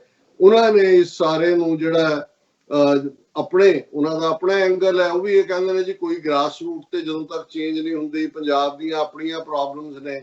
ਲੇਕਿਨ ਇੱਕ ਗੱਲ ਉਹ ਵੀ ਮੰਨਦੇ ਨੇ, ਜਿਹੜਾ ਉਹਨਾਂ ਦੀ ਲਿਖਤ ਅੱਜ ਦਾ ਜਿਹੜਾ ਉਹਨਾਂ ਦੇ ਆਰਟੀਕਲ ਦਾ ਹੈਡਲਾਈਨ ਹੈ, ਉਨਵਾਨ ਹੈ, Khalistan returns to political discourse with center's decision on Sikh radical leaders abroad। ਕਿ ਜਿਹੜੇ ਖਾਲਿਸਤਾਨ ਦੀ ਮੰਗ ਕਰਨ ਵਾਲੇ ਬਾਹਰਲੇ ਸਿੱਖ ਨੇ, ਉਹਨਾਂ ਦੇ ਉੱਤੇ ਜਿਹੜਾ ਇਹਨਾਂ ਨੇ ਸੈਂਟਰ ਗਵਰਨਮੈਂਟ ਨੇ ਪਾਬੰਦੀ ਦਾ ਜਿਹੜਾ ਲਾਈਨ ਲਈ ਹੈ, ਇਸ ਦੇ ਨਾਲ ਸਿਆਸੀ ਚਰਚਾ ਦੇ ਵਿੱਚ ਖਾਲਿਸਤਾਨ ਮੁੜ ਕੇ ਸੈਂਟਰ ਸਟੇਜ ਤੇ। ਹੁਣ ਇਹਦੇ 'ਚ ਕੋਈ ਦੋ ਰਾਵਾਂ ਨਹੀਂ ਨੇ ਕਿ ਸਿੱਖ ਕੌਮ ਤਾਂ ਵੈਸੇ ਵੀ ਕਰੋਨਾ ਦੇ ਸਾਰੇ ਦੌਰੇ ਦੇ ਵਿੱਚ ਜਿਵੇਂ ਦੁਨੀਆ ਭਰ 'ਚ ਖਾਲਸੇ ਦੀ ਦੇਗ ਨੇ ਦੁਨੀਆ ਦੇ ਦਿਲ ਜਿੱਤੇ, ਔਰ ਜਿਵੇਂ ਇੱਥੋਂ ਦੀ ਪਬਲੀਕੇਸ਼ਨ ਬਲੂਮਬਰਗ ਦੇ ਵਿੱਚ ਜਿਹੜੀ ਇੱਕ ਬੜੀ ਡੀਟੇਲ ਸਟੋਰੀ ਕਿ ਕਿਵੇਂ ਸਿੱਖ ਲੱਖਾਂ ਨੂੰ ਲੰਗਰ ਖਵਾ ਰਹੇ ਨੇ ਦੁਨੀਆ ਭਰ 'ਚ COVID-19 ਦੇ ਥੱਲੇ, ਔਰ ਨਿਊਯਾਰਕ ਟਾਈਮਸ ਦੀ ਰਿਪੋਰਟਰ ਨੇ ਜਿਵੇਂ ਅਮਰੀਕਾ ਭਰ ਦੇ ਘੱਟੋ ਘੱਟ 10 ਥਾਵਾਂ ਦੇ ਔਰ ਅੱਡ-ਅੱਡ ਆਰਗੇਨਾਈਜੇਸ਼ਨਸ, ਵਰਲਡ ਸਿੱਖ ਪਾਰਲੀਮੈਂਟ, ਉਹਨਾਂ ਦੀ ਵੈਲਫੇਅਰ ਕੌਂਸਲ, ਯੂਨਾਈਟਿਡ ਸਿੱਖ ਕੋਲੀਸ਼ਨ, ਉਹਨਾਂ ਸਾਰਿਆਂ ਦੇ ਹਵਾਲੇ ਨਾਲ ਜਿਹੜੀ ਡੀਟੇਲ ਸਟੋਰੀ ਨਿਊਯਾਰਕ ਟਾਈਮ 'ਚ ਆਈ। ਔਰ ਦਿਲਚਸਪ ਗੱਲ ਇਹ ਸੀ ਕਿ ਵੀ ਉਹ ਹਿੰਦੂ ਪੱਤਰਕਾਰ, ਹਿੰਦੂ ਰਾਈਟਰ ਹੈ ਉਸ ਸਟੋਰੀ ਦੇ ਵੀ। ਹੁਣ ਜਦੋਂ ਇਸ ਕਿਸਮ ਦਾ ਹੋਇਆ, ਜਿਹੜੀ ਬਲੂਮਬਰਗ ਵਾਲੀ ਨੇ ਸਟੋਰੀ ਕੀਤੀ, ਉਹਨੇ ਕਿਹਾ ਜੀ ਮੈਂ ਜਦੋਂ ਬਾਹਰ ਨਿਕਲੀ ਤੇ ਮੇਰੇ ਗਵਾਂਢੀ ਔਰਤ ਨੂੰ, ਮੇਰੇ ਬੇਟੇ ਨੇ ਕਿਹਾ ਕਿ ਵੀ ਸਾਰਿਆਂ ਗਵਾਂਢੀਆਂ ਦੇ ਨਾਲ ਵੀ ਮਿਲੋ ਜੁਲੋ, ਉਹਨਾਂ ਦਾ ਹਾਲ ਪੁੱਛੋ। ਤੇ ਕਹਿੰਦੇ ਵੀ ਮੇਰੀ ਗਵਾਂਢਣ ਨੇ ਕਿਹਾ ਮੈਨੂੰ ਕਿ ਭਾਈ ਤੂੰ ਸਟੋਰੀ ਕਰਨੀ। ਕਹਿੰਦੇ ਨਹੀਂ ਹੁਣ ਤੱਕ ਤਾਂ ਮੈਂ ਨਹੀਂ, ਹੁਣ ਮੈਂ ਕਰਾਂਗਾ। ਉਹਨੇ ਕਿਹਾ ਫਿਰ ਤੂੰ ਜੇ ਸਟੋਰੀ ਕਰਨੀ ਹੈ ਤੇ ਸਿੱਖਾਂ ਤੇ ਕਰ। ਤੇ ਉਹਨੇ ਕਿਹਾ ਜੀ ਮੈਂ ਕਿਹਾ ਜੀ ਕਿਉਂ? ਕਹਿੰਦੇ ਬਸ ਇਸ ਵੇਲੇ ਉਹੀ ਨੇ ਜਿਨ੍ਹਾਂ ਨੇ ਬਾਹਰ ਨਿਕਲ ਕੇ ਸਭ ਦੀ ਸਾਰ ਲਈ ਹੈ। ਔਰ ਇਹ ਜਦੋਂ ਉਹਨੇ ਬੀਬੀ ਨੇ ਭਾਈ ਹਿੰਮਤ ਸਿੰਘ ਹੋਰਾਂ ਨਾਲ ਕਮਿਊਨੀਕੇਟ ਕੀਤਾ, ਉਹ ਕਹਿੰਦੇ ਵੀ ਮੈਂ ਘਰ ਆਈ, ਸਰਚ ਕੀਤਾ, ਨੰਬਰ ਲੱਭਿਆ, ਤਾਂ ਉਹਨੇ ਇਹ ਗੱਲ ਕਹੀ ਕਿ ਭਾਈ, ਔਰ ਉਹ ਬੜੀ ਪੋਜ਼ਿਟਿਵ ਸਟੋਰੀ ਜਿਹਦੇ ਤੇ ਹਜ਼ਾਰਾਂ ਕਮੈਂਟ ਜਿਹਦੇ ਥੱਲੇ ਸੀ। ਸੋ ਇੱਕ ਪਾਸੇ ਤਾਂ ਆਲਰੇਡੀ ਸਾਡੀ ਪਛਾਣ, ਔਰ ਜਿਵੇਂ ਅਸੀਂ ਇੱਕ ਸੈਗਮੈਂਟ ਕੀਤਾ ਕਿ ਕਿਵੇਂ ਨਿਊ ਜਰਸੀ ਦੀ ਸੈਨੇਟ ਨੇ ਕਨਕਰੈਂਟ ਰੈਜ਼ੋਲੂਸ਼ਨ, ਜਿਹੜਾ ਅਲਟੀਮੇਟਲੀ ਹਾਊਸ ਵੀ ਉਹਦੇ ਸ਼ਾਮਲ ਹੋ ਜਾਂਦਾ ਹੈ, ਉਹ ਪਾਸ ਕੀਤਾ ਹੈ ਕਿ ਸਿੱਖਾਂ ਦੀ ਅੱਡ ਐਥਨੀਸਿਟੀ ਹੈ, ਗੁਰੂ ਗ੍ਰੰਥ ਸਾਹਿਬ ਸਿੱਖਾਂ ਦੇ ਇਟਰਨਲ ਲਿਵਿੰਗ ਗੁਰੂ ਨੇ, ਔਰ ਸਿੱਖ ਕੌਮ ਦੀਆਂ ਕੀ ਕੰਟਰੀਬਿਊਸ਼ਨਸ ਨੇ। ਔਰ ਇਹ ਸਾਰੀ ਜਿਹੜੀ ਸਾਡੀ ਆਈਡੈਂਟੀਟੀ ਦੀ ਲੜਾਈ, ਐਥਨੀਸਿਟੀ ਦੀ ਗੱਲ, ਜਾਂ ਅਮਰੀਕਾ ਦੇ ਵਿੱਚ ਸੈਂਸਸ 2020 ਦੇ ਵਿੱਚ ਜਿਹੜਾ ਸਿੱਖਾਂ ਨੂੰ ਅੱਡ ਐਥਨੀਸਿਟੀ ਦੇ ਤੌਰ ਤੇ ਰੈਕਗਨੀਸ਼ਨ, ਜਿਹਦੇ ਲਈ ਯੂਨਾਈਟਿਡ ਸਿੱਖਸ ਨੇ ਬਹੁਤ ਮਿਹਨਤ ਕੀਤੀ, ਇਹ ਸਾਰੇ ਉਹ ਨੁਕਤੇ ਨੇ। ਔਰ ਜ਼ਾਹਰ ਹੈ ਕਿ ਇਸ ਵੇਲੇ ਪੰਜਾਬ ਭਰ ਦੇ ਵਿੱਚ ਵੀ, ਭਾਰਤ ਦੇ ਵਿੱਚ ਹੀ ਜਿਵੇਂ ਸਿੱਖਾਂ ਨੇ ਉਹ ਸੀਏ ਦੀ ਵਿਰੋਧਤਾ ਹੋਏ, ਦੂਸਰੇ ਹੋਏ, ਆਪਣੇ ਮੁਸਲਮਾਨ ਭਰਾਵਾਂ ਦੇ ਨਾਲ ਖਲੋਤੇ, ਲੰਗਰ ਲਾਏ, ਕਸ਼ਮੀਰ ਦੇ ਮਸਲੇ ਦੇ ਉੱਤੇ ਸਿੱਖਾਂ ਦੀ ਆਵਾਜ਼ ਕਸ਼ਮੀਰੀਆਂ ਦੇ ਨਾਲ ਬਰਾਬਰ ਗੂੰਜੀ। ਔਰ ਹੁਣ ਚਾਈਨਾ ਦਾ ਜਿਹੜਾ ਇਹ ਇਨਫਲਕਸ ਹੈ, ਉਸ ਨੇ ਸਿੱਖਾਂ ਨੂੰ ਹੋਰ ਐਨਰਜਾਈਜ਼ ਕੀਤਾ। ਸੋ ਇਹਦੇ 'ਚ ਕੋਈ ਸ਼ੱਕ ਨਹੀਂ ਹੈ ਕਿ ਸਾਡਾ ਦੁਸ਼ਮਣ ਇਸ ਗੱਲ ਨੂੰ ਬੜੀ ਚੰਗੀ ਤਰ੍ਹਾਂ ਸਮਝਦਾ ਹੈ ਕਿ ਇਹ ਵੀ ਸਿੱਖਾਂ ਦੀ ਉਸ ਪ੍ਰਾਪਤੀ ਦੀ ਮੂਮੈਂਟ ਬਣ ਸਕਦੀ ਹੈ ਜਿਹਦੇ ਲਈ ਸਿੱਖ ਕੌਮ ਨੇ 1.5 ਲੱਖ ਤੋਂ ਜ਼ਿਆਦਾ ਆਪਣੇ ਪੁੱਤਰ ਪੁੱਤਰੀਆਂ ਦੇ ਨਜ਼ਰਾਨੇ ਪੇਸ਼ ਕੀਤੇ ਨੇ ਉਸ ਰੱਬ ਦੀ ਦਰਗਾਹ ਦੇ ਵਿੱਚ। ਔਰ ਅਸੀਂ ਇਸ ਆਸ ਦੇ ਨਾਲ, ਮੈਂ ਸਮਝਦਾ ਹਾਂ ਵੀ ਸੋਚਣਾ, ਹਰ ਇੱਕ ਚੋਂ ਕੁਝ ਐਨਾਲਿਸਿਸ ਕਰਨਾ ਚੰਗੀ ਗੱਲ ਹੁੰਦੀ ਹੈ, ਪਰ ਅਲਟੀਮੇਟਲੀ ਇਸ ਗੱਲ ਦਾ ਧਿਆਨ ਰਹੇ ਕਿ ਭਾਈ ਅਮਲਾਂ ਦੇ ਨਾਲ ਨਿਬੇੜੇ ਹੁੰਦੇ ਨੇ। ਜੇ ਕੌਮ ਇਸ ਸਾਰੀ ਓਪਰਚੁਨਿਟੀ ਨੂੰ, ਜਿਹਨੂੰ ਦੁਸ਼ਮਣ ਨੇ ਓਪਰਚੁਨਿਟੀ ਸਮਝਦੇ ਆ ਦਬਾਉਣ ਦੇ ਲਈ, ਸਾਰੇ ਚਾਣਕਿਆ ਦੇ ਹਥਿਆਰ, ਸਾਮ-ਦਾਮ, ਦੰਡ ਭੇਦ ਜਿਹੜੇ ਨੇ ਉਹ ਸਾਡੇ ਉੱਤੇ ਜਿਹੜੇ ਨੇ ਉਹ ਭਰਪਾ ਕਰ ਦਿੱਤੇ ਨੇ, ਸਾਡੇ ਤੇ ਥੋਪ ਦਿੱਤੇ ਨੇ, ਤੇ ਫਿਰ ਅਸੀਂ, ਔਰ ਇਹ ਗੱਲ ਅਸੀਂ ਆਪਣੇ ਸਾਰੇ ਸਾਥੀ ਸਿੰਘਾਂ ਸਿੰਘਣੀਆਂ ਦੇ ਨਾਲ ਵੀ ਵਿਚਾਰ ਰਹੇ ਕਿ ਭਾਈ ਇਹ ਮੌਕਾ ਹੈ ਕਿ ਇਸ ਓਪਰਚੁਨਿਟੀ ਨੂੰ, ਜਿੱਥੇ ਅਸੀਂ ਆਪਣੇ ਪੰਜਾਬ ਵਿਚਲੇ ਸਿੱਖ ਭੈਣ ਭਰਾਵਾਂ ਨੂੰ ਇਹ ਕਹਿੰਦੇ ਆ ਕਿ ਭਾਈ ਹੁਣ ਅਜਾਈ ਜਾਨਾਂ ਨਾ ਗਵਾਓ, ਇਹਨਾਂ ਦੀ ਫੌਜ ਦੇ ਵਿੱਚ, ਇਹਨਾਂ ਦੇ ਪੈਰਾਮਿਲਟਰੀ ਦਸਤਿਆਂ ਦੇ ਵਿੱਚ ਬਿਲਕੁਲ ਜਿਹੜਾ ਹੈ ਕੋਈ ਸ਼ਮੂਲੀਅਤ ਨਾ ਕਰੋ। ਉੱਥੇ ਅਸੀਂ ਸਮਝਦੇ ਹਾਂ ਵੀ ਅਸੀਂ ਵੀ ਬਾਹਰਲੇ ਸਿੱਖ ਘੱਟੋ ਘੱਟ ਸਿਰਫ ਘਰ ਬੈਠਿਆਂ ਹੀ ਇਹ ਗੱਲਾਂ ਨਾ ਕਰੀਏ ਕਿ ਜੀ ਹੁਣ ਇਹਦੇ 'ਚ ਸਾਡਾ ਮੌਕਾ ਹੈ।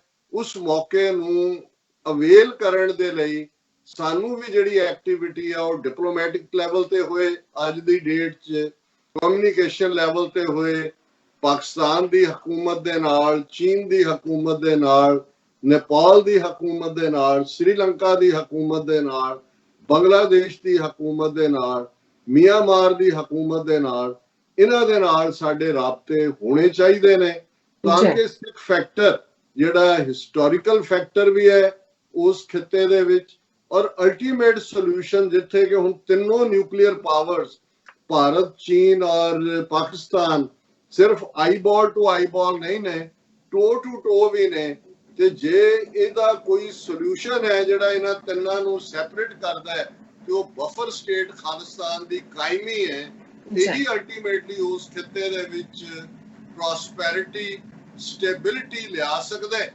ਪਰ ਇਸ ਨੂੰ ਪ੍ਰਾਪਤ ਕਰਨ ਦੇ ਲਈ, ਹਾਸਲ ਕਰਨ ਦੇ ਲਈ ਸਾਨੂੰ ਜਿਹੜਾ ਹੈ ਉਹ ਪੇਸ਼ਕਦਮੀ ਵੀ ਕਰਨੀ ਪਏਗੀ, ਕੁਰਬਾਨੀਆਂ ਦੇ ਲਈ ਵੀ ਤਿਆਰ ਰਹਿਣਾ ਪਏਗਾ, ਔਰ ਹਰ ਹੀਲਾ ਵਸੀਲਾ ਜੋ ਕਿ ਆਜ਼ਾਦੀ ਲੈਣ ਦੇ ਲਈ ਕੌਮਾਂ ਕਰਦੀਆਂ ਨੇ, ਸਾਡੀ ਵੀ ਜਿੱਥੇ ਇੱਕ ਓਪਰਚੂਨ ਆਵਰ ਸਾਡੇ ਲਈ ਹੋ ਸਕਦਾ ਹੈ, ਸਾਡੀ ਲਈ ਇਹ ਸਾਡੇ ਫੇਟ ਦੀ ਘੜੀ ਹੋ ਸਕਦੀ ਹੈ, ਉੱਥੇ ਸਾਨੂੰ ਇਹਨੂੰ ਇੱਕ ਫਾਈਨੈਸਟ ਆਵਰ ਕੌਮੀ ਹਿਸਟਰੀ 'ਚ ਬਣਾਉਣ ਦੇ ਲਈ ਸਾਨੂੰ ਜਿਹੜਾ ਹੈ ਉਹ ਯਤਨਸ਼ੀਲ ਹੋਣਾ ਪਏਗਾ।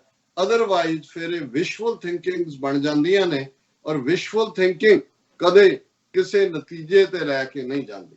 ਜੀ ਡਾਕਟਰ ਸਾਹਿਬ, ਤੁਹਾਡਾ ਬਹੁਤ-ਬਹੁਤ ਸ਼ੁਕਰੀਆ। ਤੁਸੀਂ ਅੱਜ ਦੇ ਅਹਿਮ ਇਸ਼ੂ ਸਾਡੇ ਦਰਸ਼ਕਾਂ ਨਾਲ ਸਾਂਝੇ ਕੀਤੇ ਨੇ। ਸਵਾਸਤੇ ਲੈਣੇ ਆਪਣੀ ਵਿਊਜ਼ ਕੋਲ ਇਜਾਜ਼ਤ। ਵਿਊਅਰਸ, ਸਾਡੇ ਪ੍ਰੋਗਰਾਮ ਦਾ ਸਮਾਂ ਇੱਥੇ ਸਮਾਪਤ ਹੁੰਦਾ। ਤੁਸੀਂ ਆਪਣੀ ਰਾਏ ਤੇ ਸੁਝਾਅ ਸਾਨੂੰ ਭੇਜਣਾ ਭੁੱਲਣਾ ਸਾਡੇ ਇਸ ਪਤੇ ਤੇ sos@tv84.tv ਤੇ ਅਸੀਂ ਆਪਣਾ ਪ੍ਰੋਗਰਾਮ ਲੈ ਕੇ ਫਿਰ ਦੁਬਾਰਾ ਤੁਹਾਡੇ ਸਨਮੁਖ ਹੋਵਾਂਗੇ। ਤਦ ਤੱਕ ਲਈ ਮੈਨੂੰ ਤੇ ਆਪਣਾ ਰਸ ਨਾਲ ਗਿਆ ਦੋ ਦੇਖਦੇ ਰਹੋ TV84। ਬੁਲਾ ਦਿਓ ਫਤਿਹ। ਵਾਹਿਗੁਰੂ ਜੀ ਕਾ ਖਾਲਸਾ, ਵਾਹਿਗੁਰੂ ਜੀ ਕੀ ਫਤਿਹ।